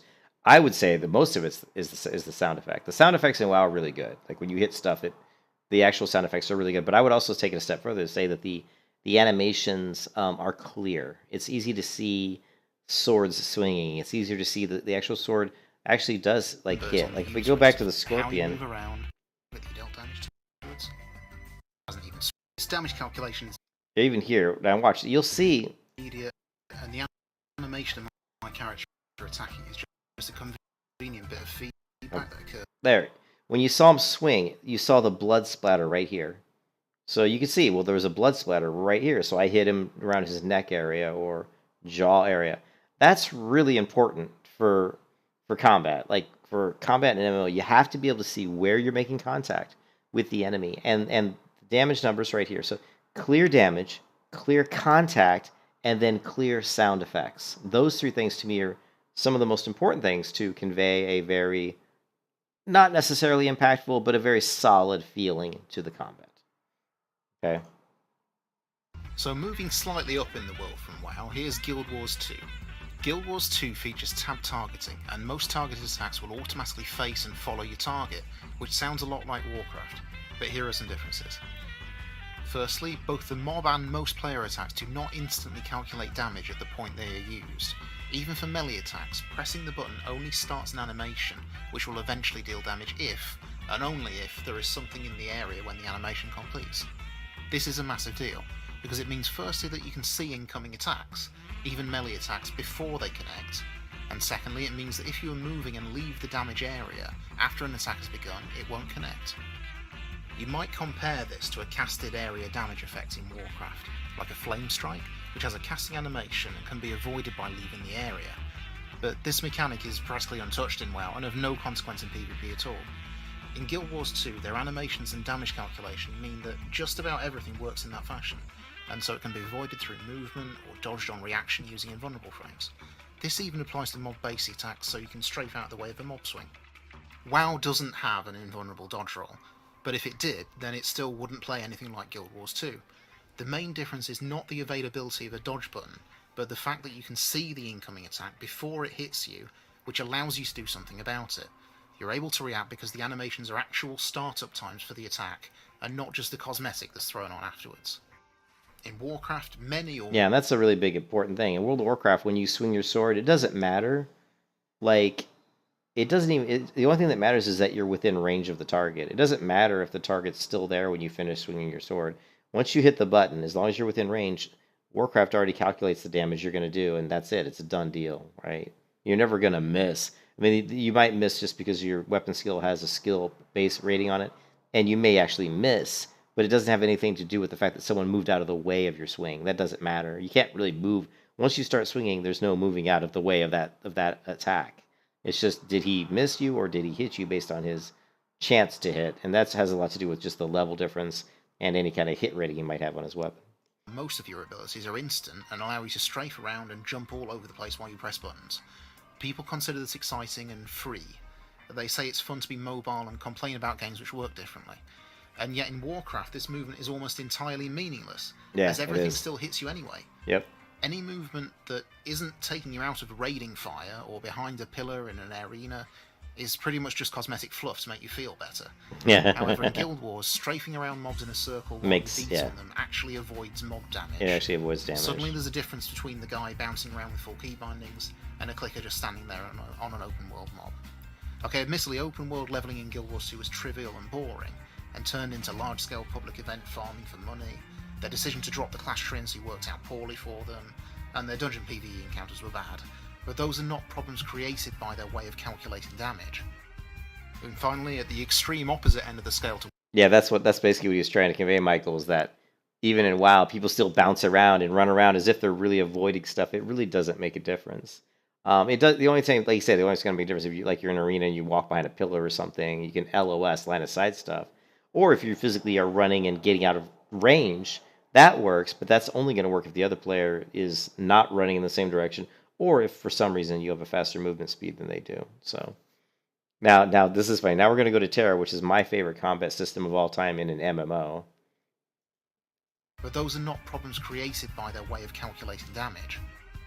And finally, at the extreme opposite end of the scale to Warcraft, you have Terra. Wait, let me find that rogue melee clip again, because I'm going to put these side by side. Difference between, watch this. Wet fish. Boom. Damn, do I even need to comment on that? So yeah, this is what it looks like when... So Terra's combat is extremely impactful. And again, there's many reasons, but really the Terra sound effects are fantastic. They're really good. And just the visuals, like the ground being smashed. Also, there's usually a camera shake. Like there's like watch when this occurs. There should be like and we'll do it in playback speed. Let's go to 0.5.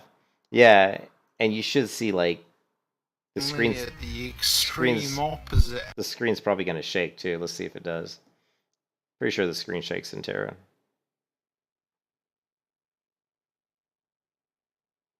He paused it, so we're waiting for that. Oh, he switched it back to here. Let's go 0.75 speed. Actually, no, the screen didn't shake. Do I even need to comment on that? So yeah, this is what it looks like when, instead of a big number for a crit on your user interface, you do combat feedback through the animation of hitting something really hard in the face with a giant hammer. I was going to do a comparison to a paladin, but I never got around to logging one on. But moving on, that's the cosmetic difference, and I really wanted to talk about the gameplay differences. I'm just making a note that Terra feels satisfying in a way that you could never achieve with the WoW method of doing damage calculation, which happens to... Man, now watch. Every time I watch this, it makes me want to go play Terra, and I think I think I just uninstalled my Terra client. I think I did, and that always makes me want to go play Terra. Yeah. That's okay. I'll reinstall it. I do that all the time. But every time I watch this, it makes me want to play Terra. There is a private server Terra out there that's actually pretty good. It's Comunidad. Let me start the download. CZ. I think it's the CZ launcher. Yeah, this one.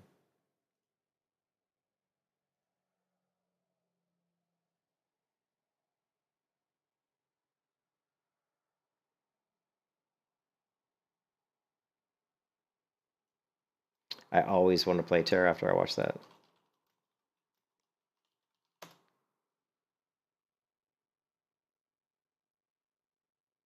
Where is it?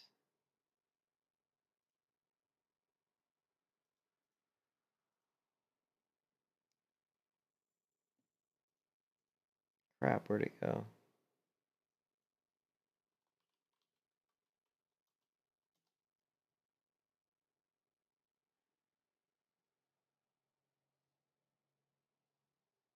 Well, I hope they...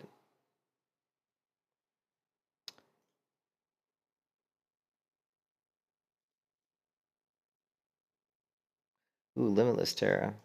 That's from May of 19... Ooh, Limitless Terra. I don't think I've tried that one. Anyways, I'll check that out. But anyways, It's the same way that...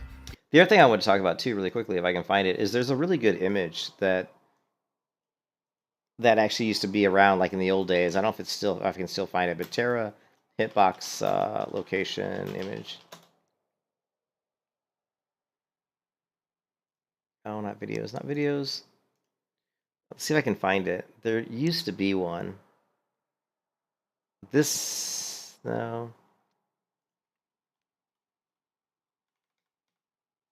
And the reason I wanted to bring it up, because Terra's very unique in that it actually had a lot of hitboxes into the enemy. Let's go, let's see, Terra, bam, hitbox, image. Someone made one once.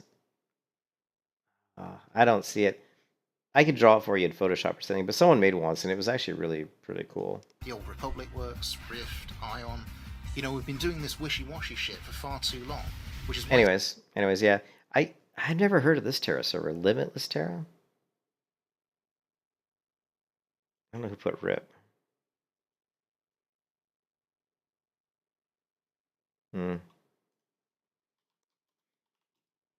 I've been waiting for someone to put out a Terra private server that is like the original.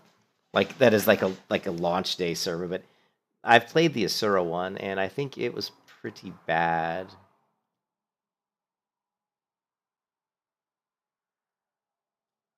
Yeah. But it's the Terra CZ Communa.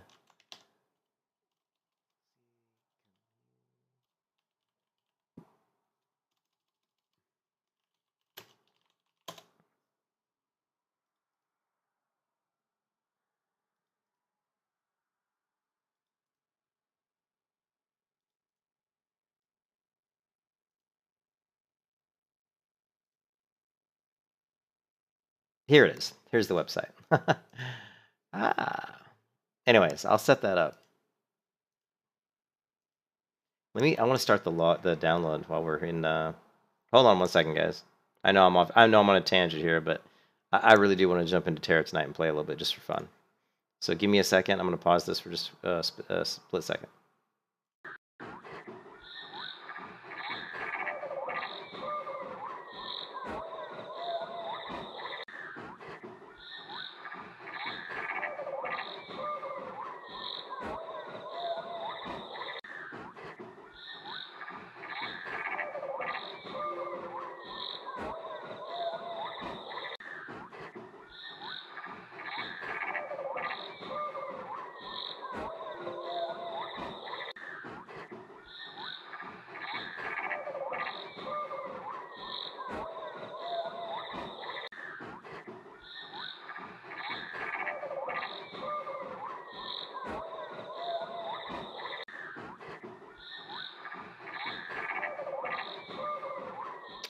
Oh man, you like the combo system, Terra? Yeah, the cool thing about what made Terra's combat system so good was it was reactive, and that was really the difference with Terra. Is like the combat system was situational. It was very situational. So if you dueled the same guy like 4 or 5 times, the fights would not always be the same. They would vary quite a bit. There were a lot of different tactics you could play. War was my favorite in Terra, and I was a really good warrior. And it was always different. And so, but if you play something like Black Desert, and let's say you were playing like a certain class versus a certain other class, the combat would usually be fairly similar. There were situational abilities, but people were always trying to do the same thing. They were trying to get off their stun rotations. So the combat was a lot more similar, whereas in Terra, it really wasn't. But I can't find my login password, so let's just go and log in and see if I can just remember it. I tend to use the same. Usually, let's see.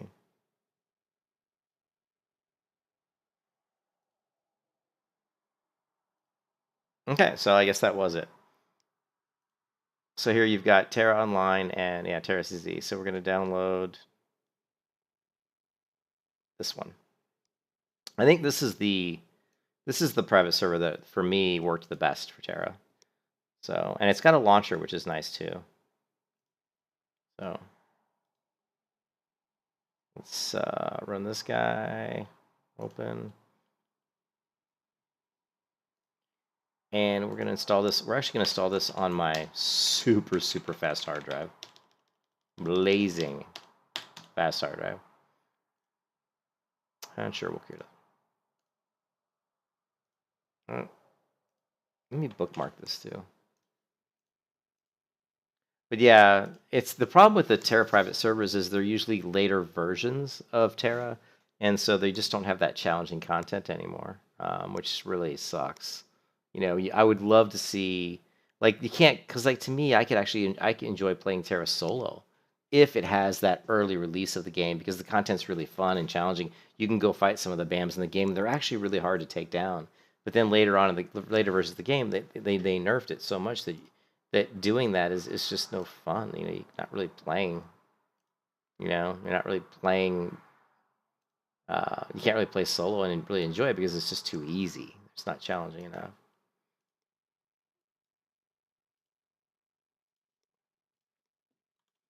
But I just wanted to get that. I want to get this download going while I'm playing, and then I can go back and play some WoW here. Okay, and I logged in.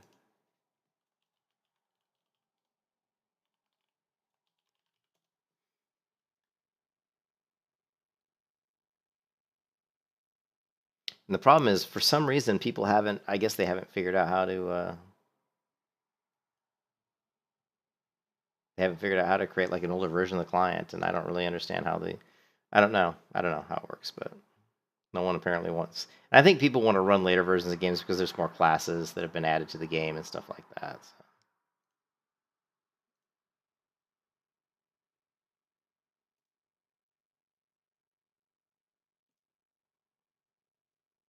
Okay, so let's go back. I guess we'll go back to WoW.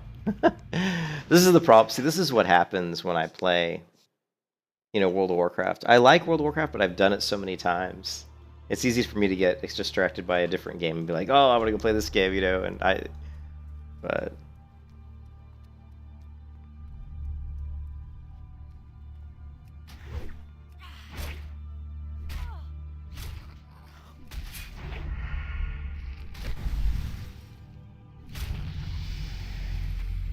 Right, level 16.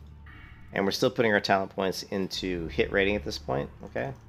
Because hit rating is super important on any melee class, really, especially when you're playing hardcore, because just missing is really punishing. So you don't want to miss, especially when you're doing like rogue, like eviscerates and combo finishers. I mean, missing the finisher is just brutal. It's really brutal.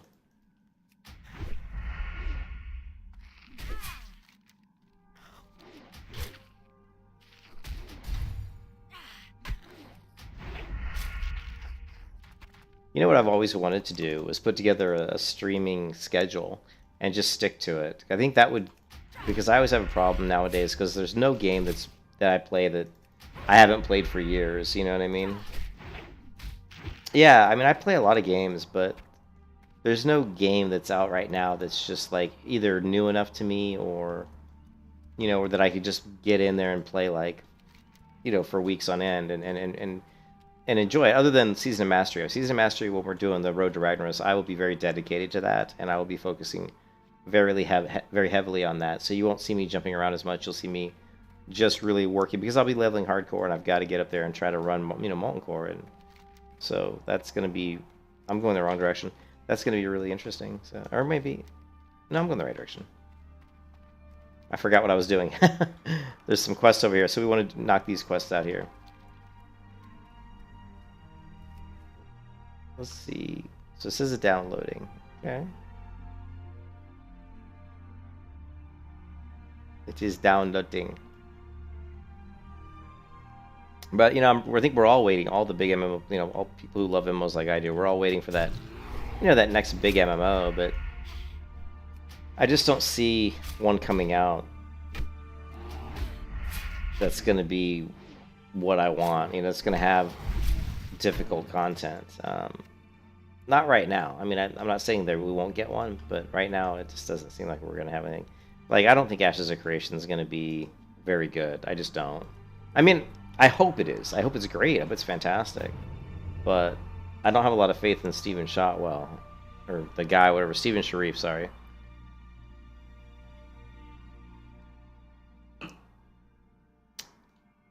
But hopefully he can prove me wrong. I would be very happy if he could.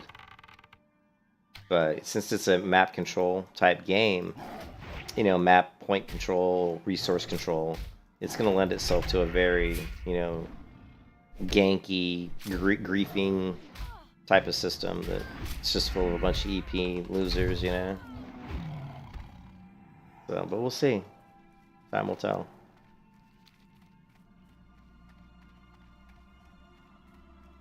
All my buffs have dropped.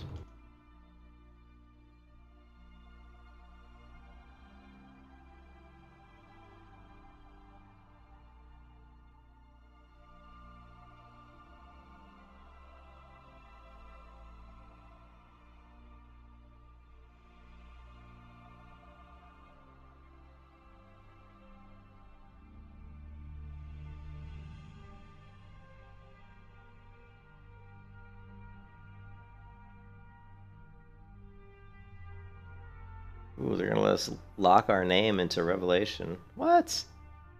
Nice. Hold on a second. I don't think I've registered for this game, have I? See how easy it is for me to get distracted? But there are a lot of one thing that's really cool is there's a ton of private servers. Like, I mean, a ton. And there's more and more every day. So we're not going to see World of Warcraft go away for probably another 20 years, because there are so many people that are taking the World of Warcraft client and modifying it and creating entirely new games based off of World of Warcraft. And so we're going to keep seeing more and more, you know, servers. Yeah, I mean, there's no new ones, but I mean, WoW's going to be around for a long time. But this server here, I think, is, you know, Revelation WoW has a chance to be interesting. I talked about it the other day, but let me go ahead and...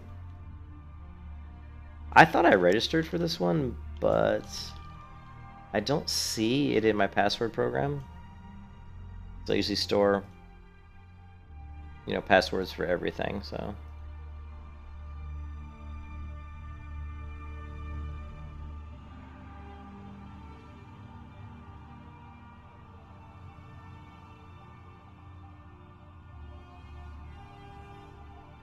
So let's go in here.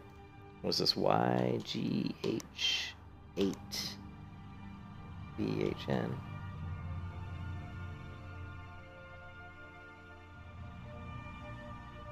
All right.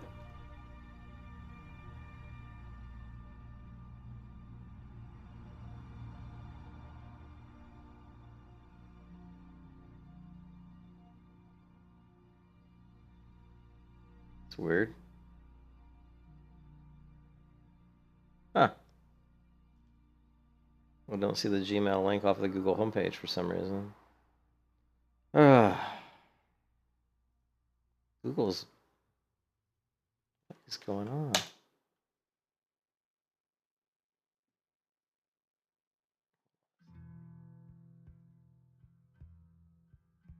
I'm having technical difficulties.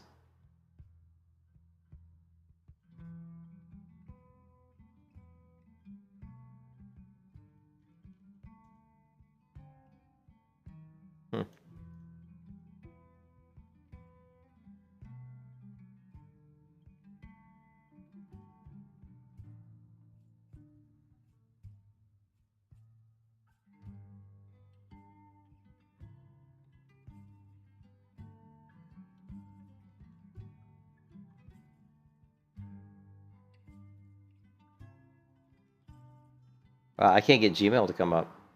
When does that ever happen? That Gmail doesn't come up. That is so weird.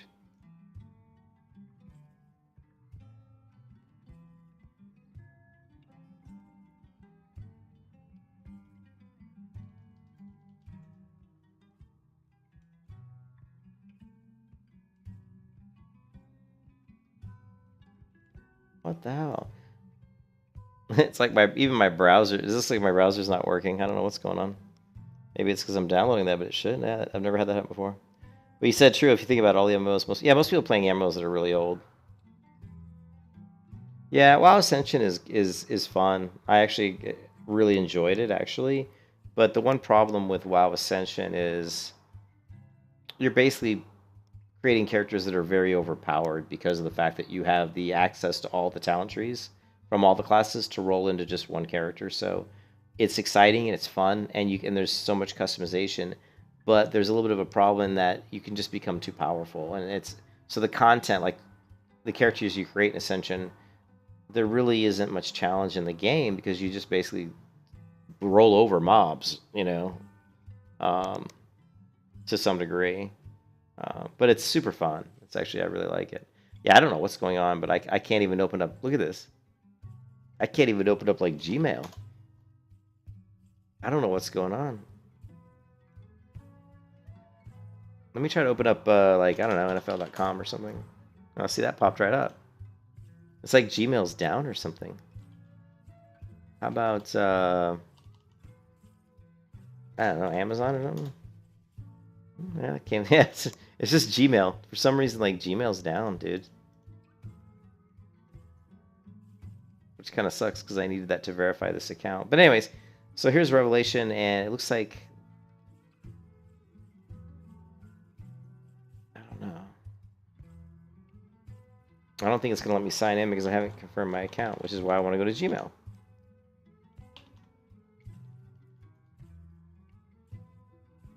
Yeah. Yeah, the Revelation is going to be basically another kind of Wrath of the Lich King client, but they're actually modifying the game, the visuals of the game, and adding all kinds. They're basically redesigning the levels, the level designs, so like changing a lot of the stuff up. So I think it'll be really, I think it should be a really fun game. So if you guys are looking into another private server, I think that's going to be fun. Yeah, it could be because I'm downloading, maybe I'm downloading something, but that shouldn't have an effect because I was able to pull up other sites. Yeah, let me try my phone. But, I mean, I can pull up every other web page so far, but for some reason Google's applications don't seem to be working too well.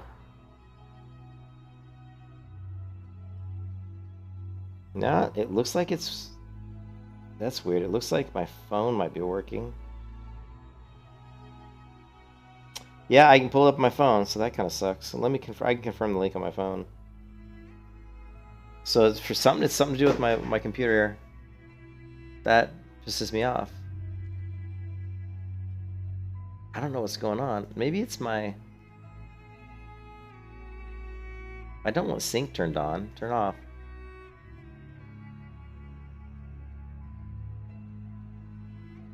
Let me sign out of my Google account and sign back in.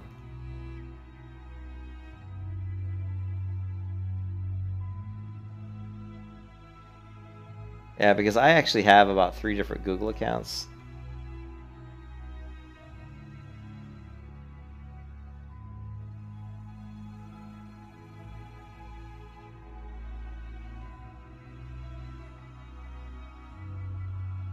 Weird, man.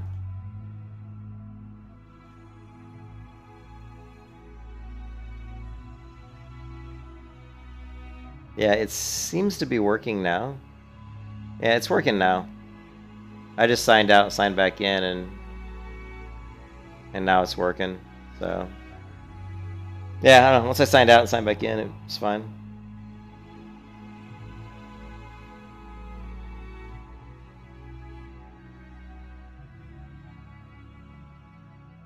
So let's go back to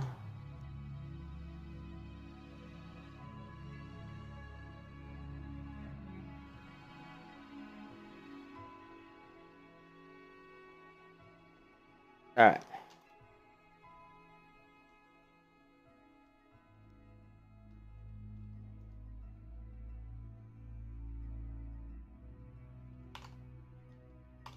It's been so long since I added the password, I can't remember it.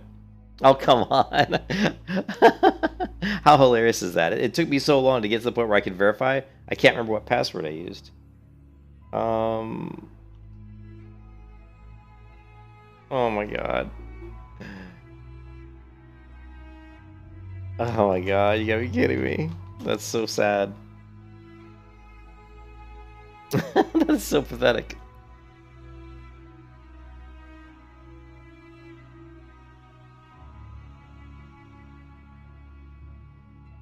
Technical difficulties. Yeah. Oh my god. And now Google's shit in the bed again. Yeah, it's just not Google. Oh my god. An error has been encountered. Jesus.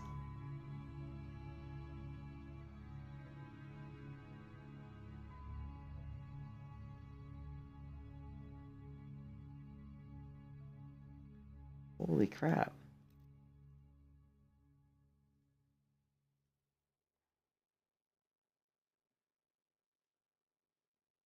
Well, whatever.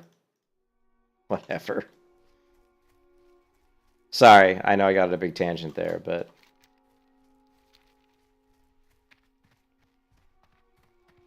But I kind of do want to jump into Terra and maybe play a little Terra tonight. Because I haven't done that in a while. It'd be fun.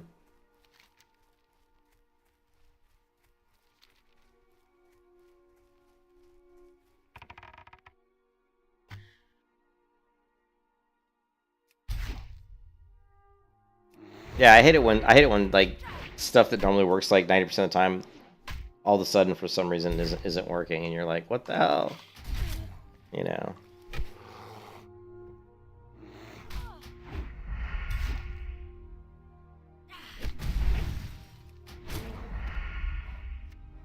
I mean, seriously, it's like I just created the password and tried to log in, and it's like not letting me log in. Let's try it again. Let's.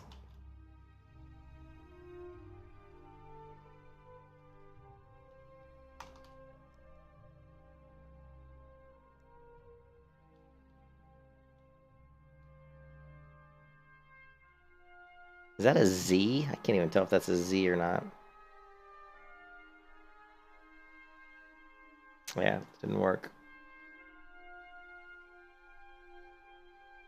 Yeah, it seems like their password reset's not working for some reason.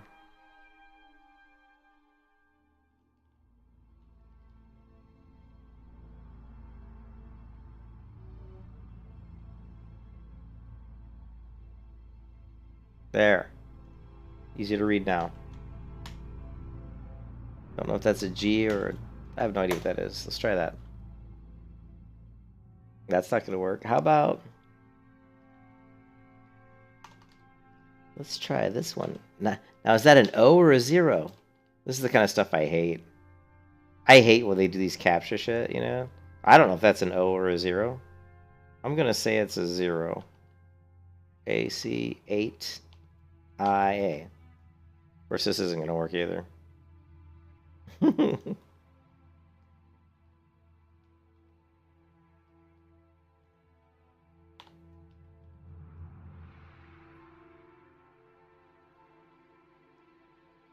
Oh, I hate you. I literally hate.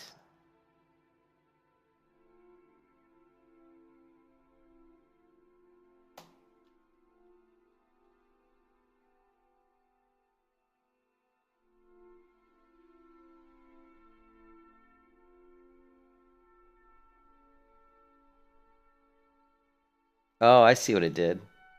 It actually sent me a password. Instead of like sending me to a link, it actually sent me to a password. It actually sent me a passwords. Let's see if this works.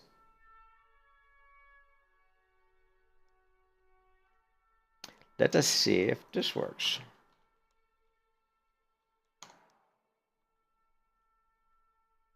And now, if we can do their certain captcha here, FYH. God, I hope that's an O, 6P.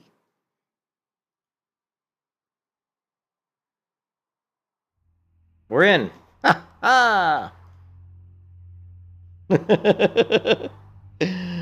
Oh my god. Alright, so this is the Revelation WoW, and I came here because they, on their Discord, there's a reason I came here, and it's because their Discord said that I think they're getting set to do their next beta, right? So if we go to Revelation announcements, you see here it says go here and log into your account and head to the donate. Afterwards, purchase the 6 donation points for $5. So it looks like I have to pay money to get into, and whichever you like, and then create a ticket And the purchase namesake from the point. Follow instructions. So basically, it looks like I have to donate $5, which is fine. I mean, I don't mind donating $5 to projects like this because, you know, it helps them. So we'll do that later. I don't want to do it now, but it's always good. I mean, I don't mind helping. You remember trying to get back Neil Fantasy 14 account back first, right?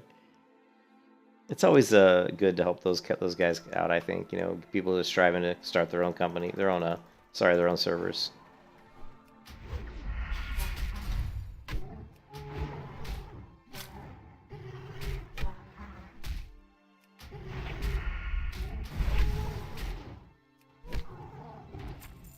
Alright, let's go ahead and throw in a food buff here.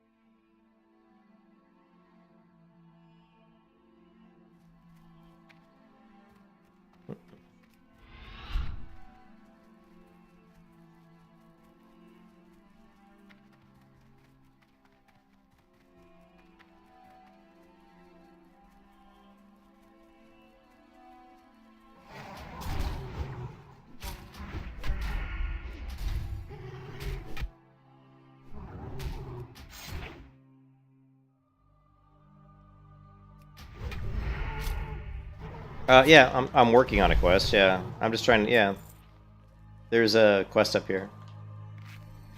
All the stuff I'm doing right now are quests. I mean, we're gonna try to do this quest. Then we're gonna go down. We're gonna knock out the How Big a Threat, and then we're gonna go down, and knock out, you know, these two quests, Tools of the Highborn, and we're gonna grab the Fall of Amatharan, and then we're gonna circle back probably after that. So yeah, there's a bunch of quests we're doing. We're also grabbing herbs and stuff so we can increase our alchemy. As well. Can't really. Oh, this guy's 14.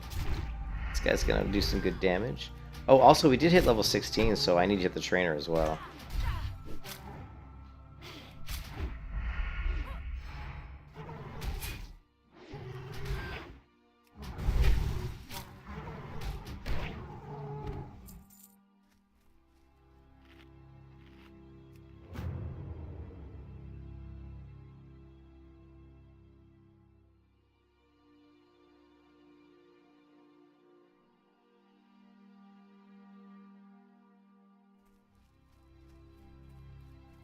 Yeah, we can't get Mage Royal yet. There's a silver leaf back there. We'll get that at some point.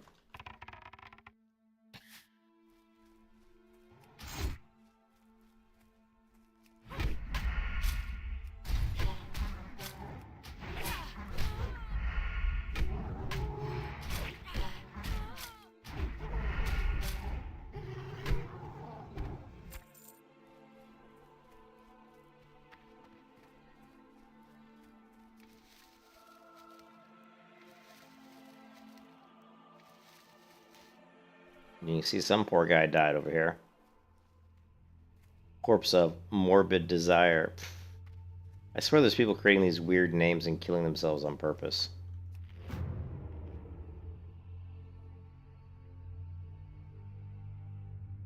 Okay, we're still installing Terra, man. It's taken... Well, I think we had to download it all first. And now it's installing. I didn't know it was going to auto-install after the download, but that's okay. That's cool. We might be able to jump in and check out Terra CZ. I probably still have it. I gotta remember my account. I think I still have it. Yeah, I just logged into it. Let's see. Oh, actually, I think we had to remember. Let's see. Add entry. We're gonna go Terra CZ.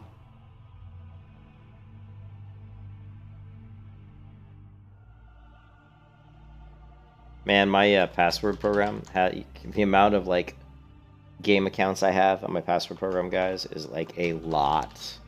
I have played a lot of different, and they're almost all MMOs.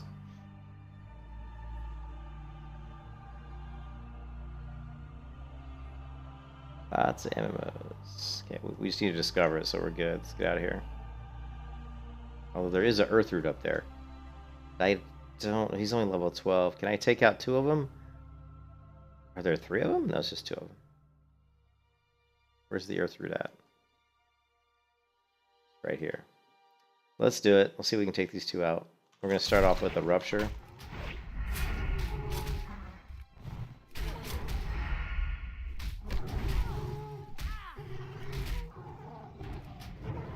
We're going to hit evasion.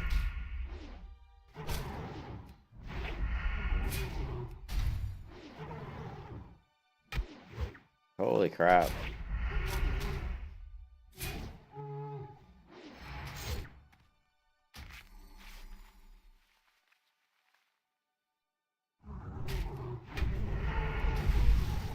Boom. Alright, cool.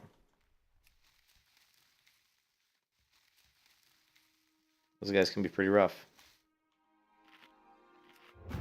As you saw.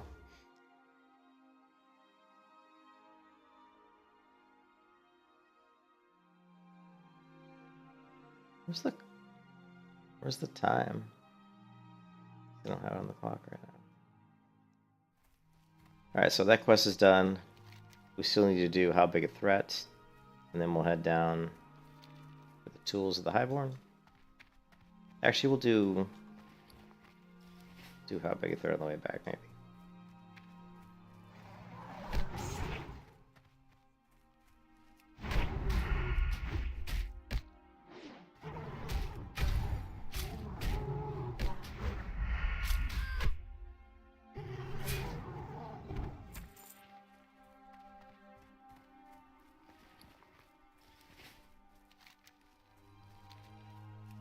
Nah, we're gonna do how big a threat, then we're gonna go back to town because I need to clear my inventory out. There's no way I'm gonna be able to do those other 3 quests down at down below. I don't think without running out of space. Inventory room.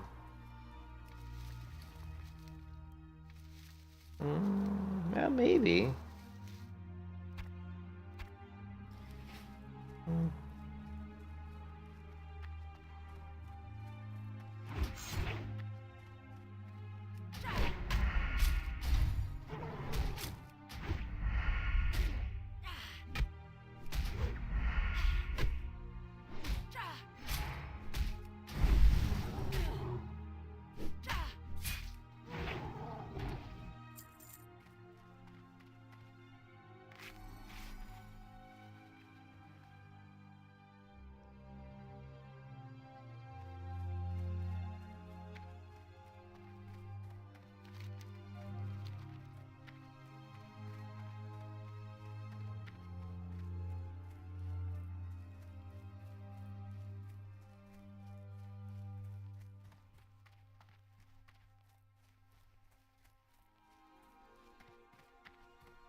Yeah, I need to go back to town. I think I should probably go ahead and hit the trainer, the level 16, you know? Man, I've only got 31 silver, though. Shit.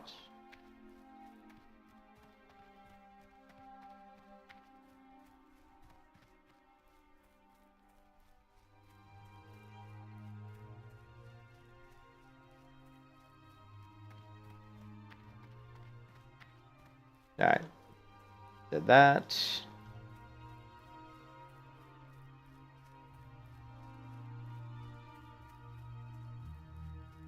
I can't get Bradthorn yet, which kind of sucks.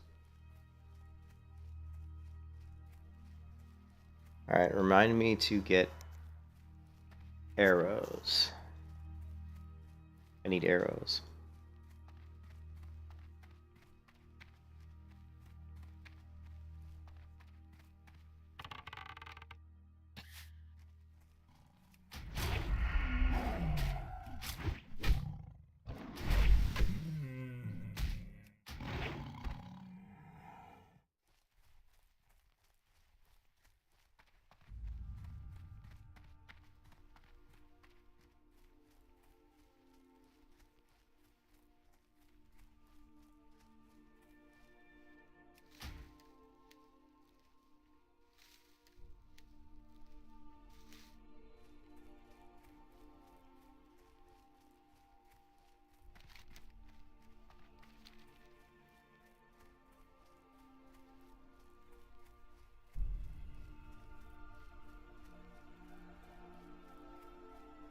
Hmm.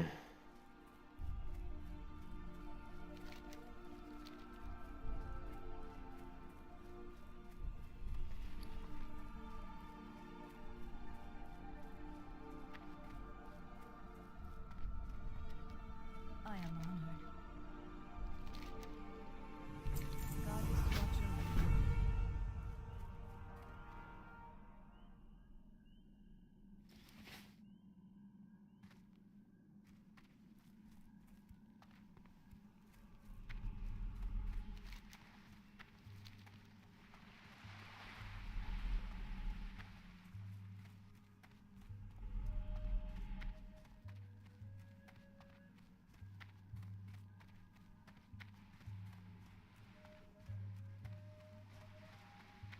Ishnu Allah.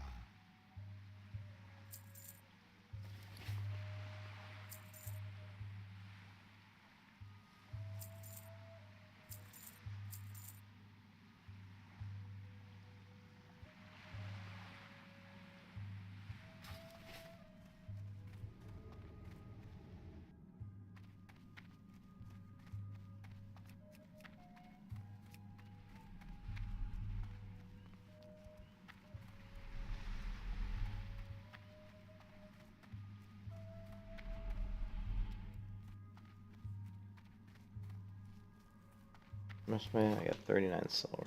Not a lot of money. It's because I upgraded all my bags to 8 slots. Greetings.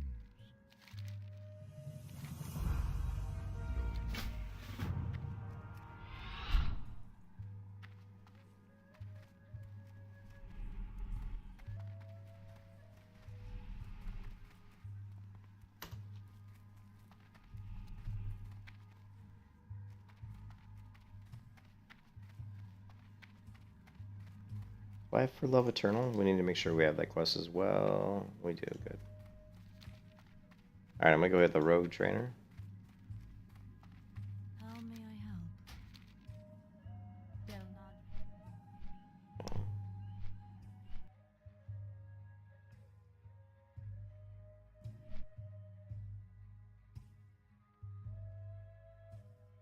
Where was that window at? Downloading.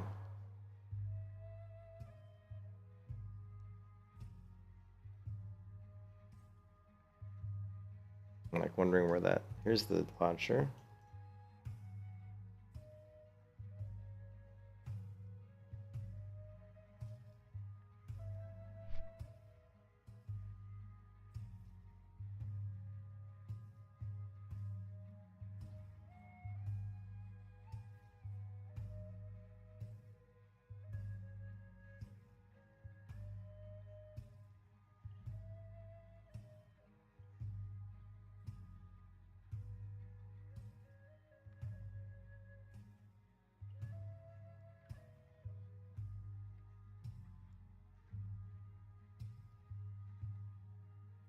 And so they want you to do our little donations and whatnot. We'll do that later. Definitely want to set that up so I can get in and do play some. I want to stream some Revelation WoW for you guys. So you get a chance to see that.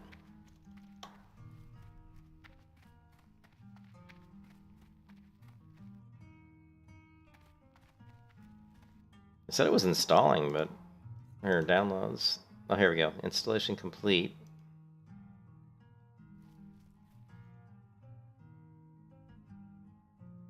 Wait.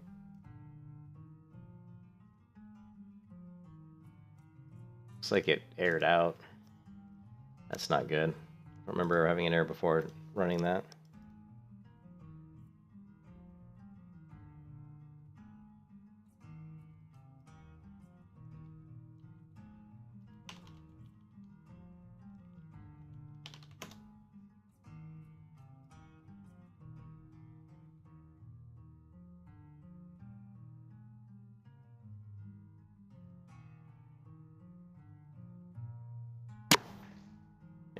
Maybe the installation did indeed successfully complete. We'll see. Updating. Okay, cool. Cool.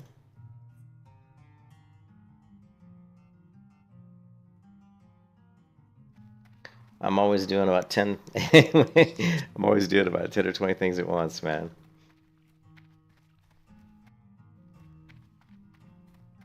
All right, is there anything I want to throw in the bank? Yeah, let's take a look at our bank really quick and see if we can offload some of this stuff. I'm listening. Yeah, we're not gonna need any of this stuff. Clam meat.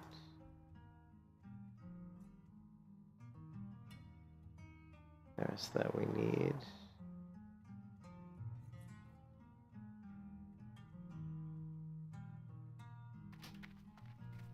Alright, we need to hit the road trainer, which is way over here.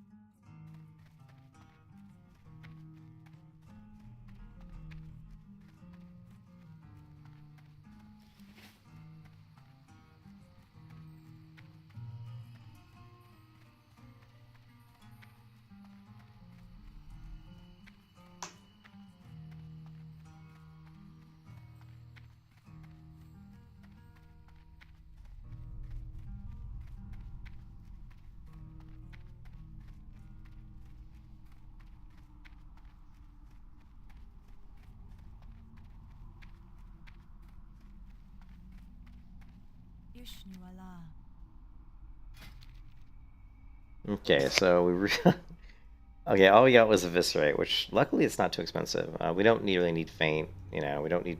Picklock we need eventually. It's not super important. Right now, Eviscerate, rank 3, good to go.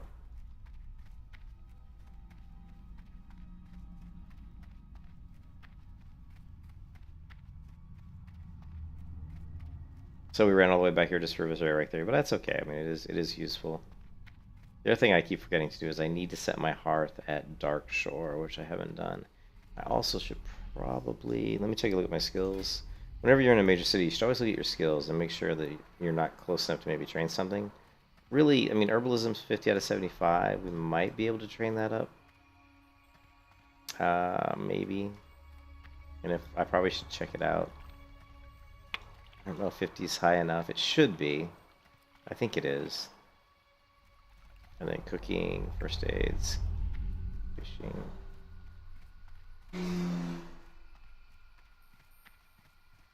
Herbalism.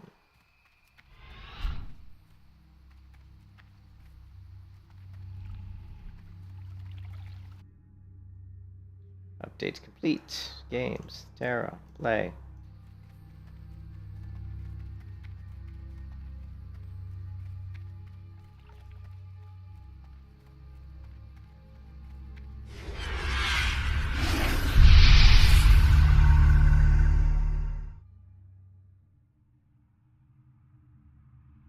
Okay.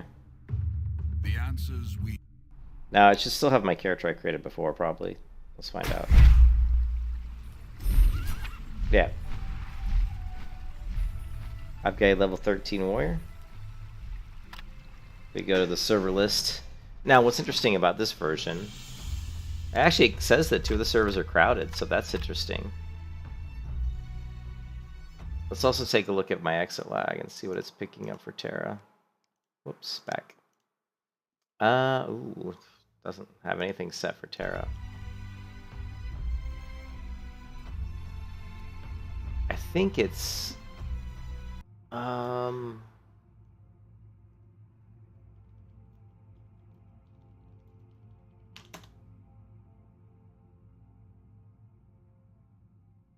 Okay, so it looks like one is Spain. I think, let me go to the Discord and ask them. General English. It's good to see that you can see there's some comments that have been added recently. So there's people playing, which is good. Where? Located. Should have Ion America. I'm pretty sure I've talked to the Terra guy that runs these. I think I have. I know I have. I just don't remember his name.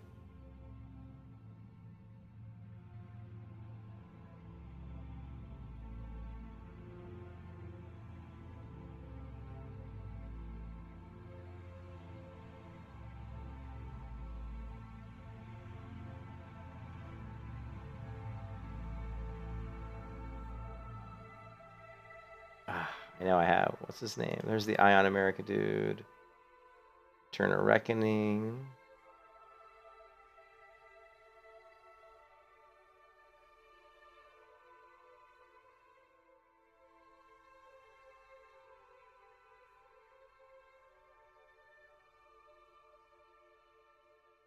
Yeah.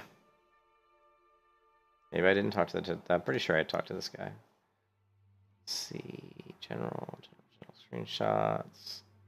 Announcements. English. Yeah. Well.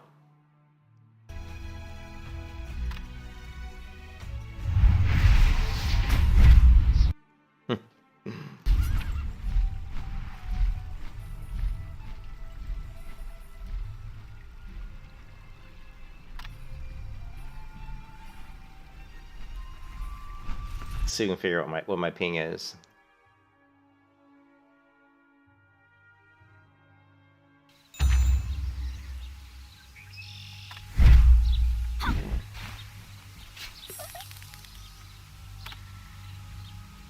And my UI is still set up correctly, and my keybinds are still set up correctly. Nice.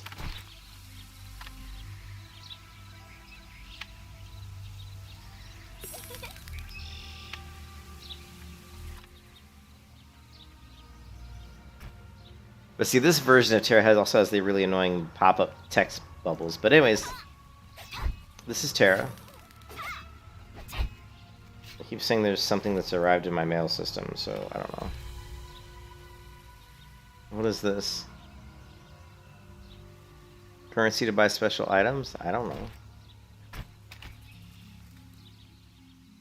Oh man, my inventory is totally full.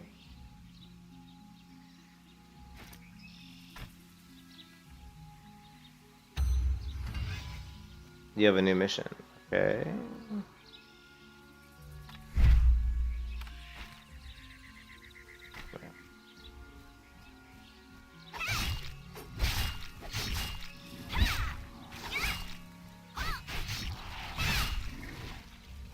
Okay, all I want to really look at is... Yeah, I hate how they do all these chat messages and shit. I don't know what these Federation bills are, but I want to... Options. I want to see my FPS, or not my FPS, my ping.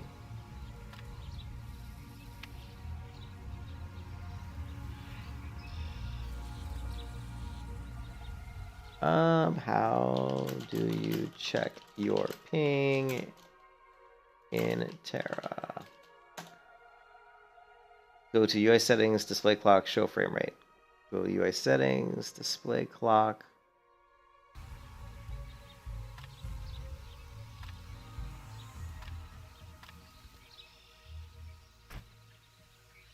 Okay. So we're at really 79? That's actually really good. So that's FPS though. That's not. Did I put FPS? No, ping. That's not what I want. I want my ping.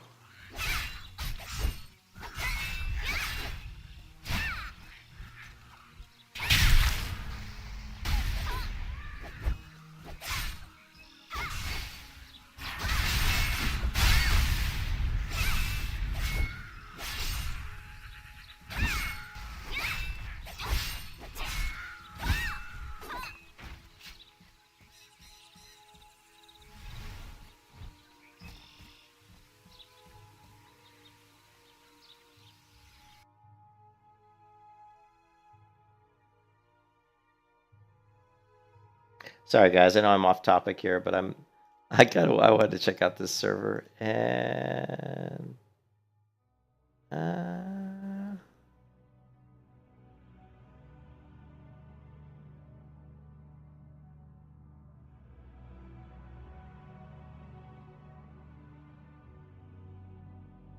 Oh, it says display clock or display FPS. Hover cursor over the new UI piece. Oh. Oh my god. It says my ping is 351. Oh my god, that's horrendous. That is horrendous.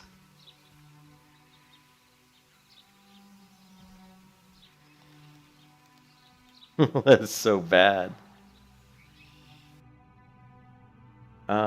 Terra. Immune.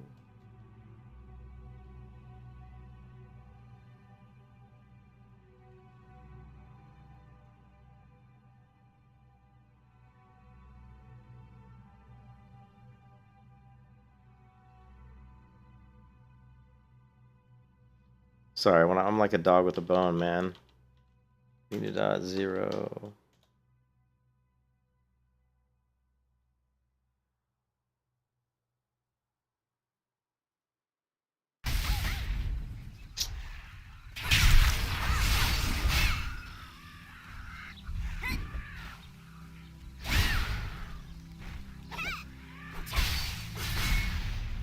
Yeah, you can tell my pings are really bad.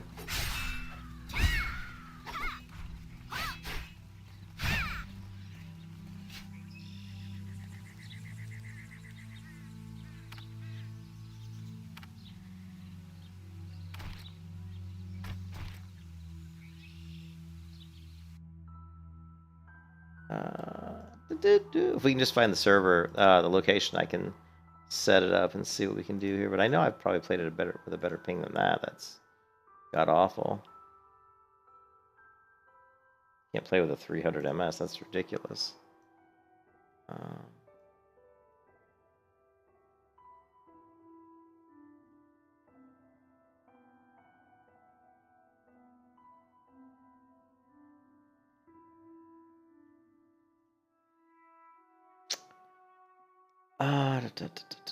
Where is this server located?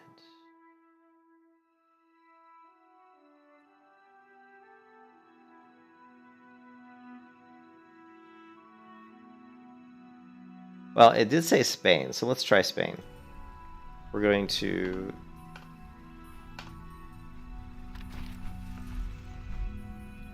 Okay, well, server list. Well, I mean, there's obviously in Europe. Either way, they're going to be European servers. So let's go ahead and go into exit lag. And I don't think I have a Spain one. But London usually works out fairly decent. Let's try London. Montreal, North America.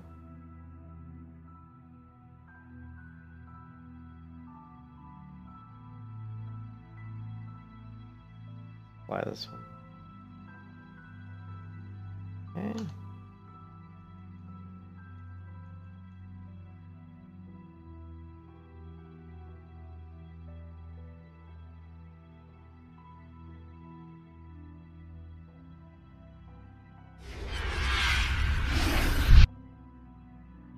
Hasn't found it yet.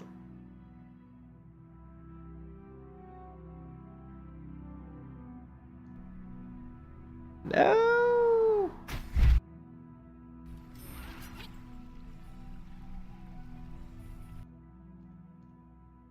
Yeah, it's not finding it.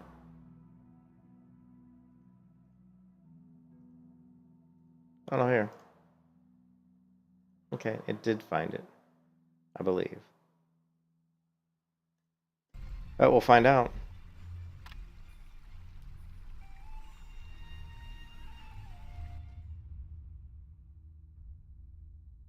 But there's a couple Terra private servers I've actually played. There's this one and there's another one, Asura. Alright, so...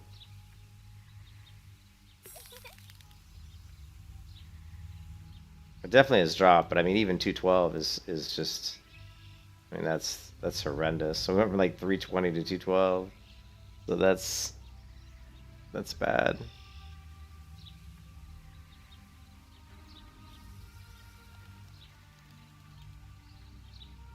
So yeah, I wouldn't play on this server if I couldn't get a ping. You know, I don't like to have a ping higher than 140. Alright, well I'm gonna jump back into WoW, but I'll try to... There's a couple other private Terra servers. I'll have to get a different one. This one's just too... The ping's just not good enough. I didn't remember it being that bad, though. That's kind of the sad part.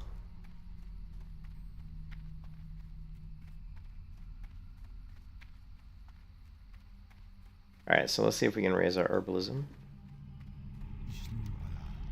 And we can. It's good for silver.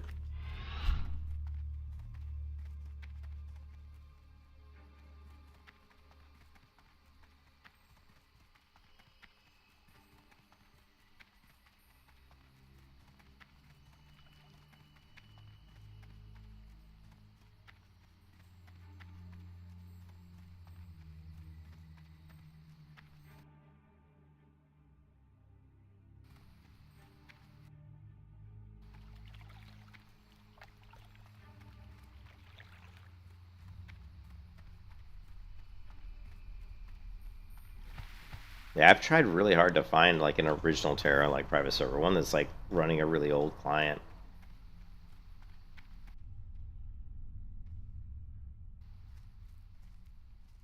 The hell was that?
My goods are of the highest quality.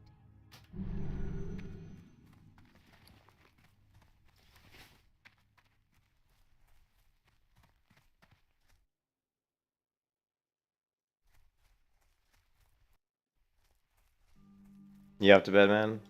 Alright, Michael, have a good one, man. Sorry we got a little bit sidetracked there. I shouldn't have done that. I apologize. I'm back on track now.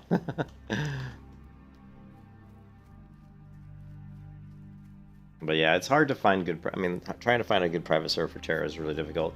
And the funny thing is, Terra's still going. Like, the original... I mean, the real Terra server is still going, but it's just shit. Like, the current, like, live Terra is so bad, you'd never want to play it, man.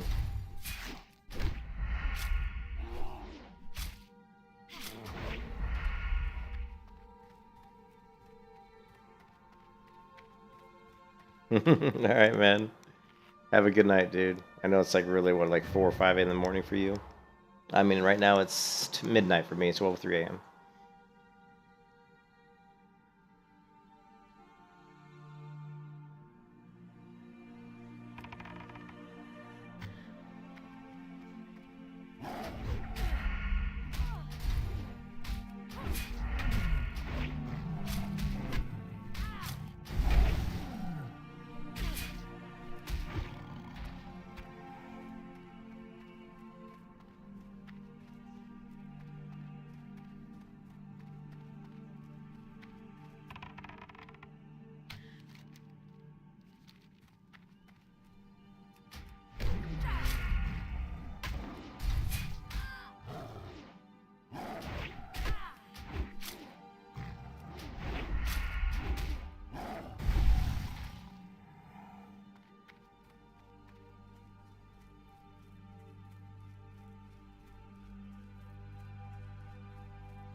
Hmm.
kiss your ass goodbye.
You can kiss your ass goodbye.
The fuck is start?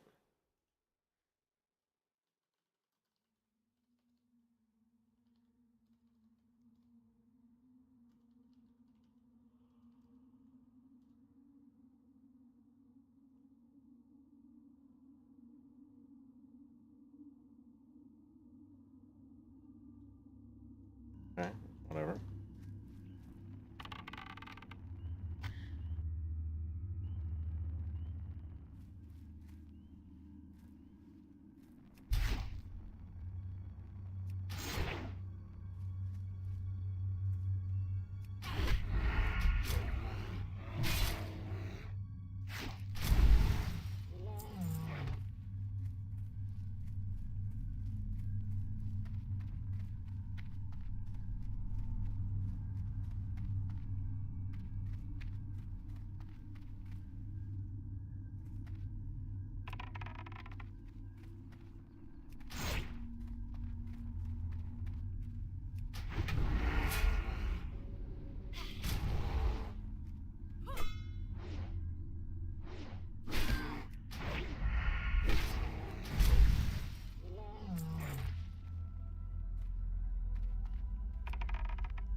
Yeah, well, maybe the EU server will give me a different ping rate.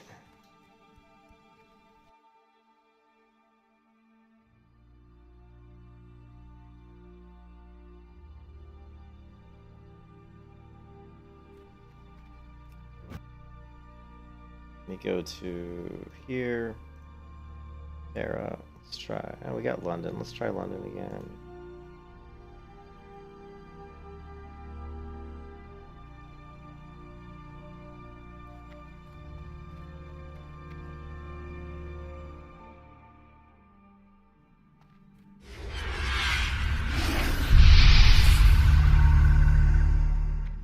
There's actually a person over here.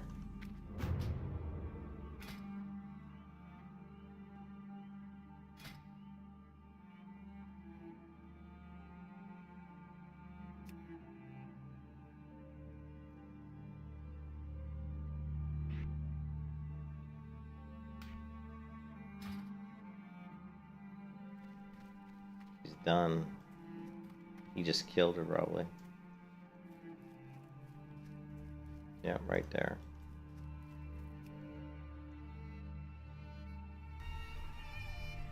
Alright, so let's really quickly try the other server.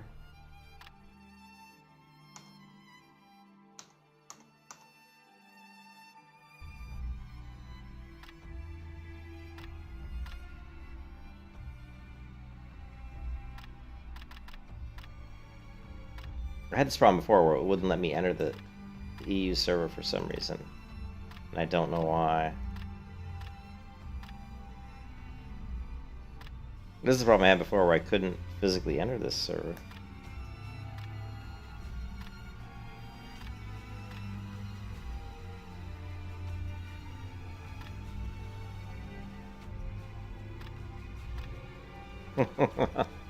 Gotta love that.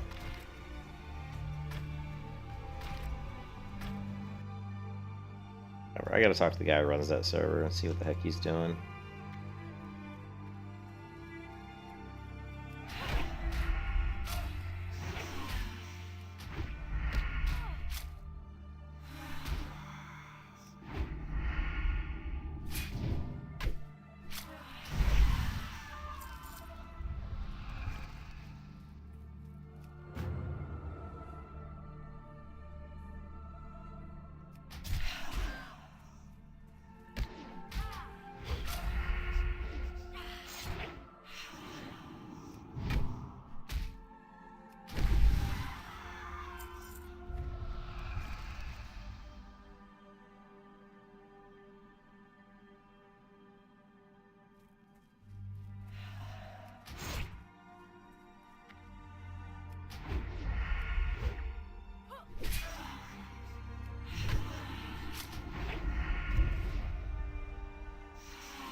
The hell? Shit.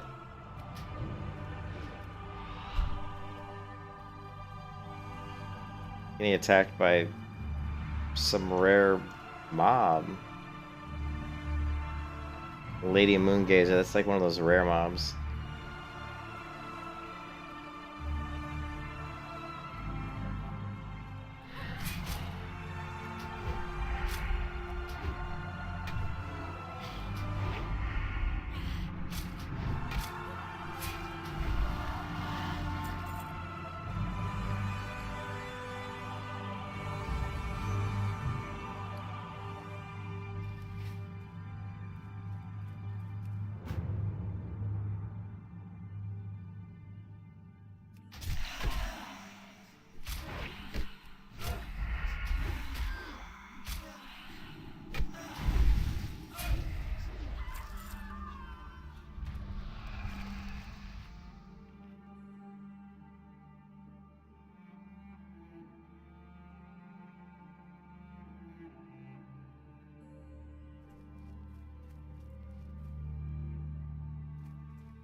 This is a rare. Maybe she'll drop some. Ooh, she's level 17. We'll give it a go. I can pop a potion. Evasion's still on cooldown.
Nice.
You can kiss your ass goodbye.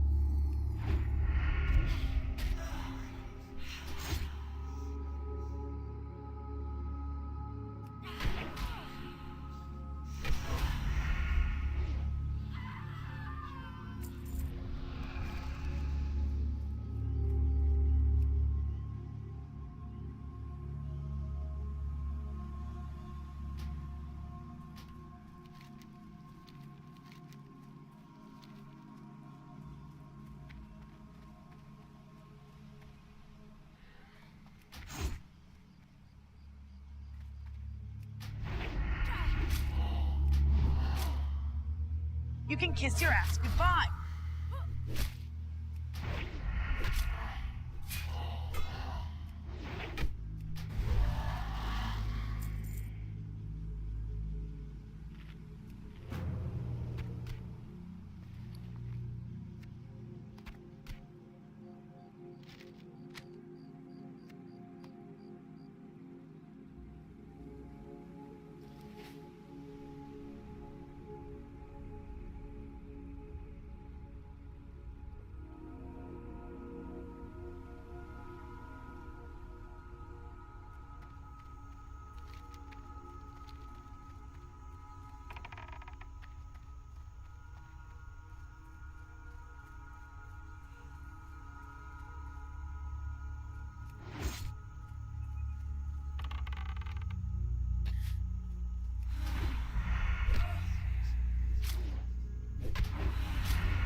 Hello. Del Nagi.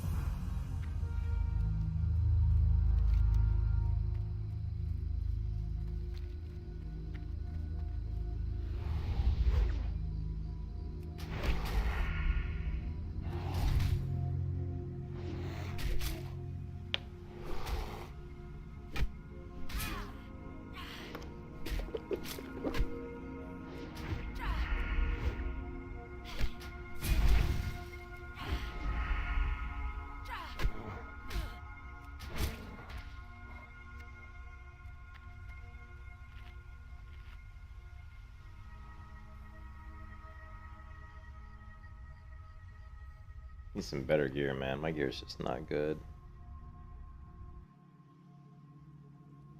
Oh, man. 10 o'clock? 3 hours in.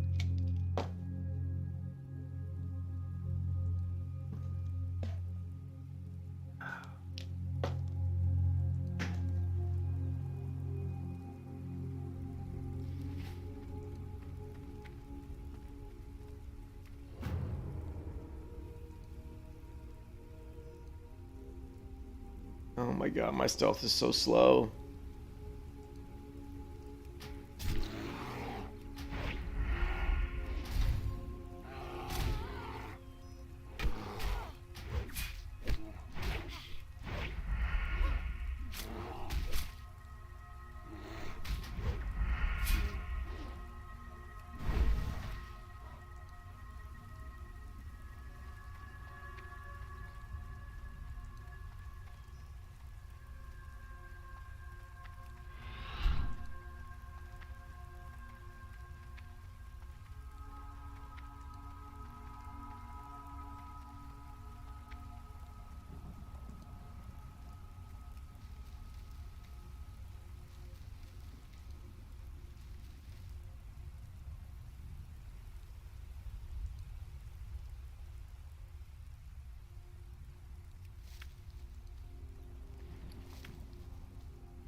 Oh, he did get the heal off, you bastard.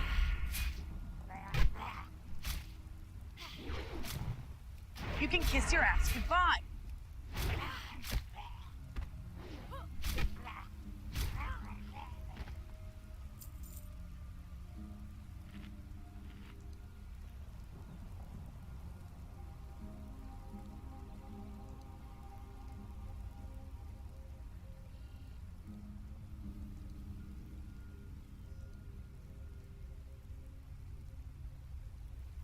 Did I not eat? Didn't I just eat a mushroom? Feels like it didn't do anything.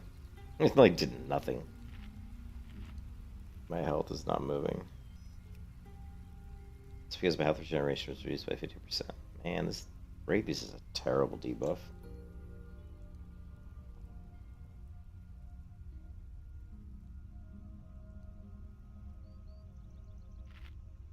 Just went through my third food. Oh my god. 7 minutes.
shit, level 15.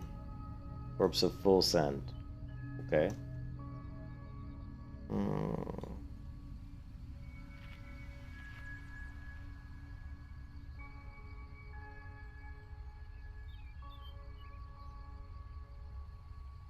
Really needed some new weapons. I need to hear this damn debuff.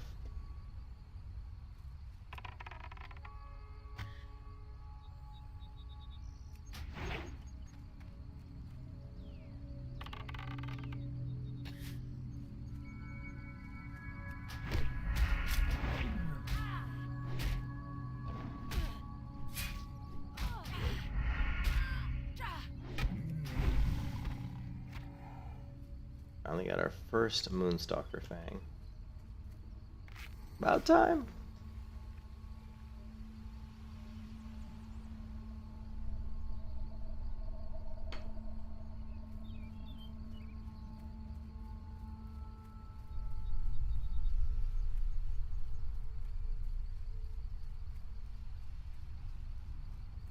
You just killed the one I was after.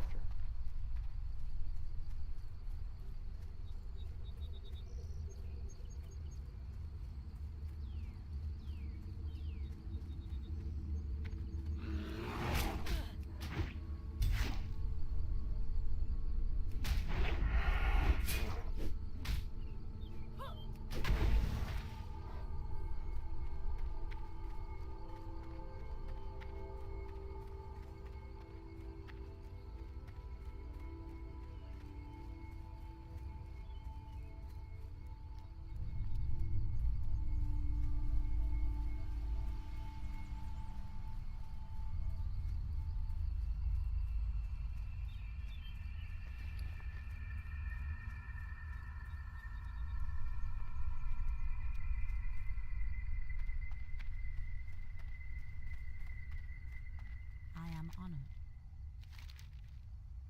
Goddess watch.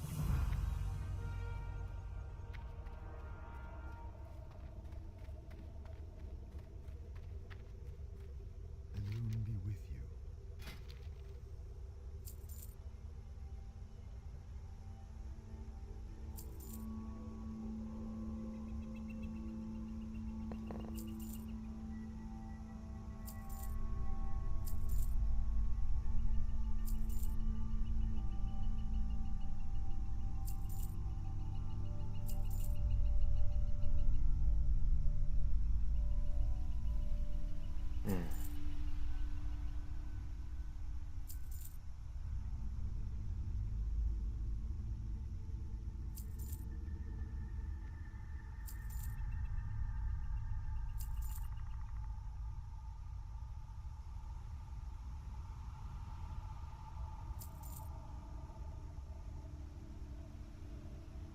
Goddess watch over you.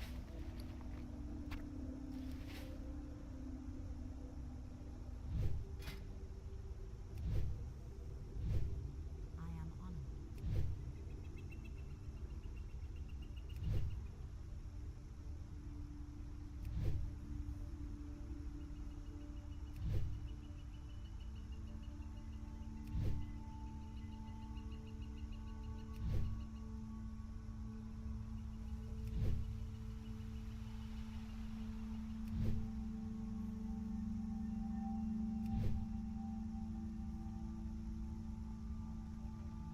All right.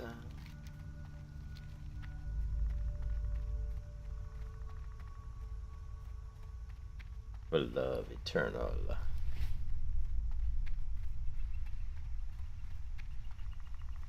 Illume be with you.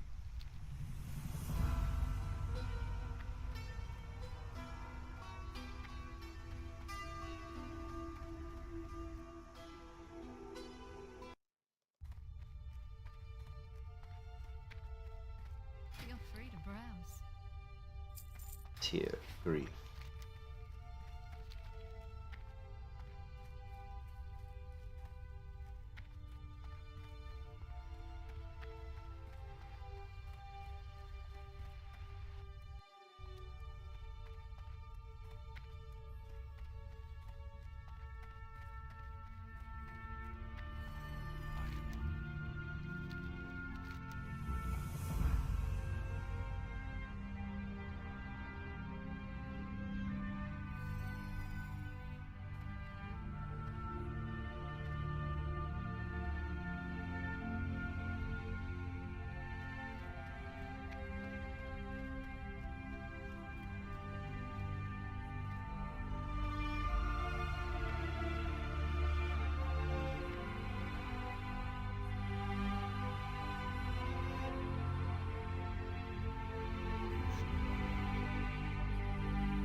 Ah, Jesus. He just screwed me by doing that whole RP event again. And then he didn't even wait for it.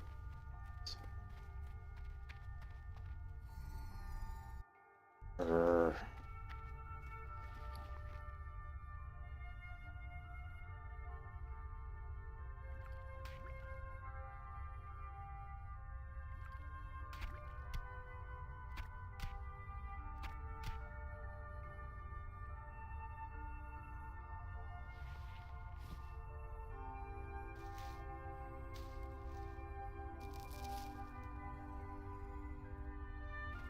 I am listening. May the stars guide you. Good luck.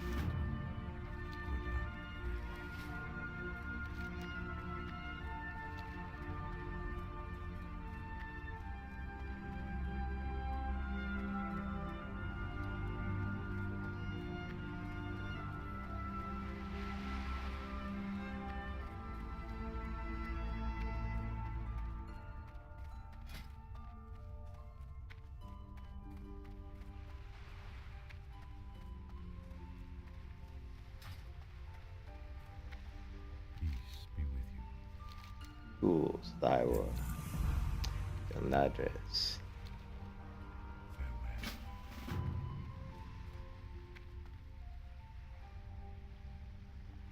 Shit, I forgot to talk to Onu. Damn it. Alright, I gotta take a bathroom break, guys. Actually, I think I'm gonna stop the stream here, because I gotta take an extended bathroom break, I think. Plus, it's getting pretty late, but I may play some more afterwards, but I'll probably just stream it privately. Or whatever, I don't know. Anyways, hope everybody's having a good night. Thanks for watching. This is the slowest leveling I've ever done on a character, I think. This is characters leveling extremely slowly. But I've been mucking around her quite a bit, and I was skinning up a bunch of stuff, and now I'm picking flowers, and so a lot of those things have slowed me down. But man, level 16, but almost getting close to 17. I don't know when she's going to start to feel like she can actually do something. We can get the fist weapons at level 20, so that's going to be something to look forward to. Those will be a huge upgrade damage-wise over what I'm doing right now. So that should be what I really should be pushing for, is getting to 20 and get those fist weapons. Hope you guys have a good night, and I'll talk to you there. Peace out.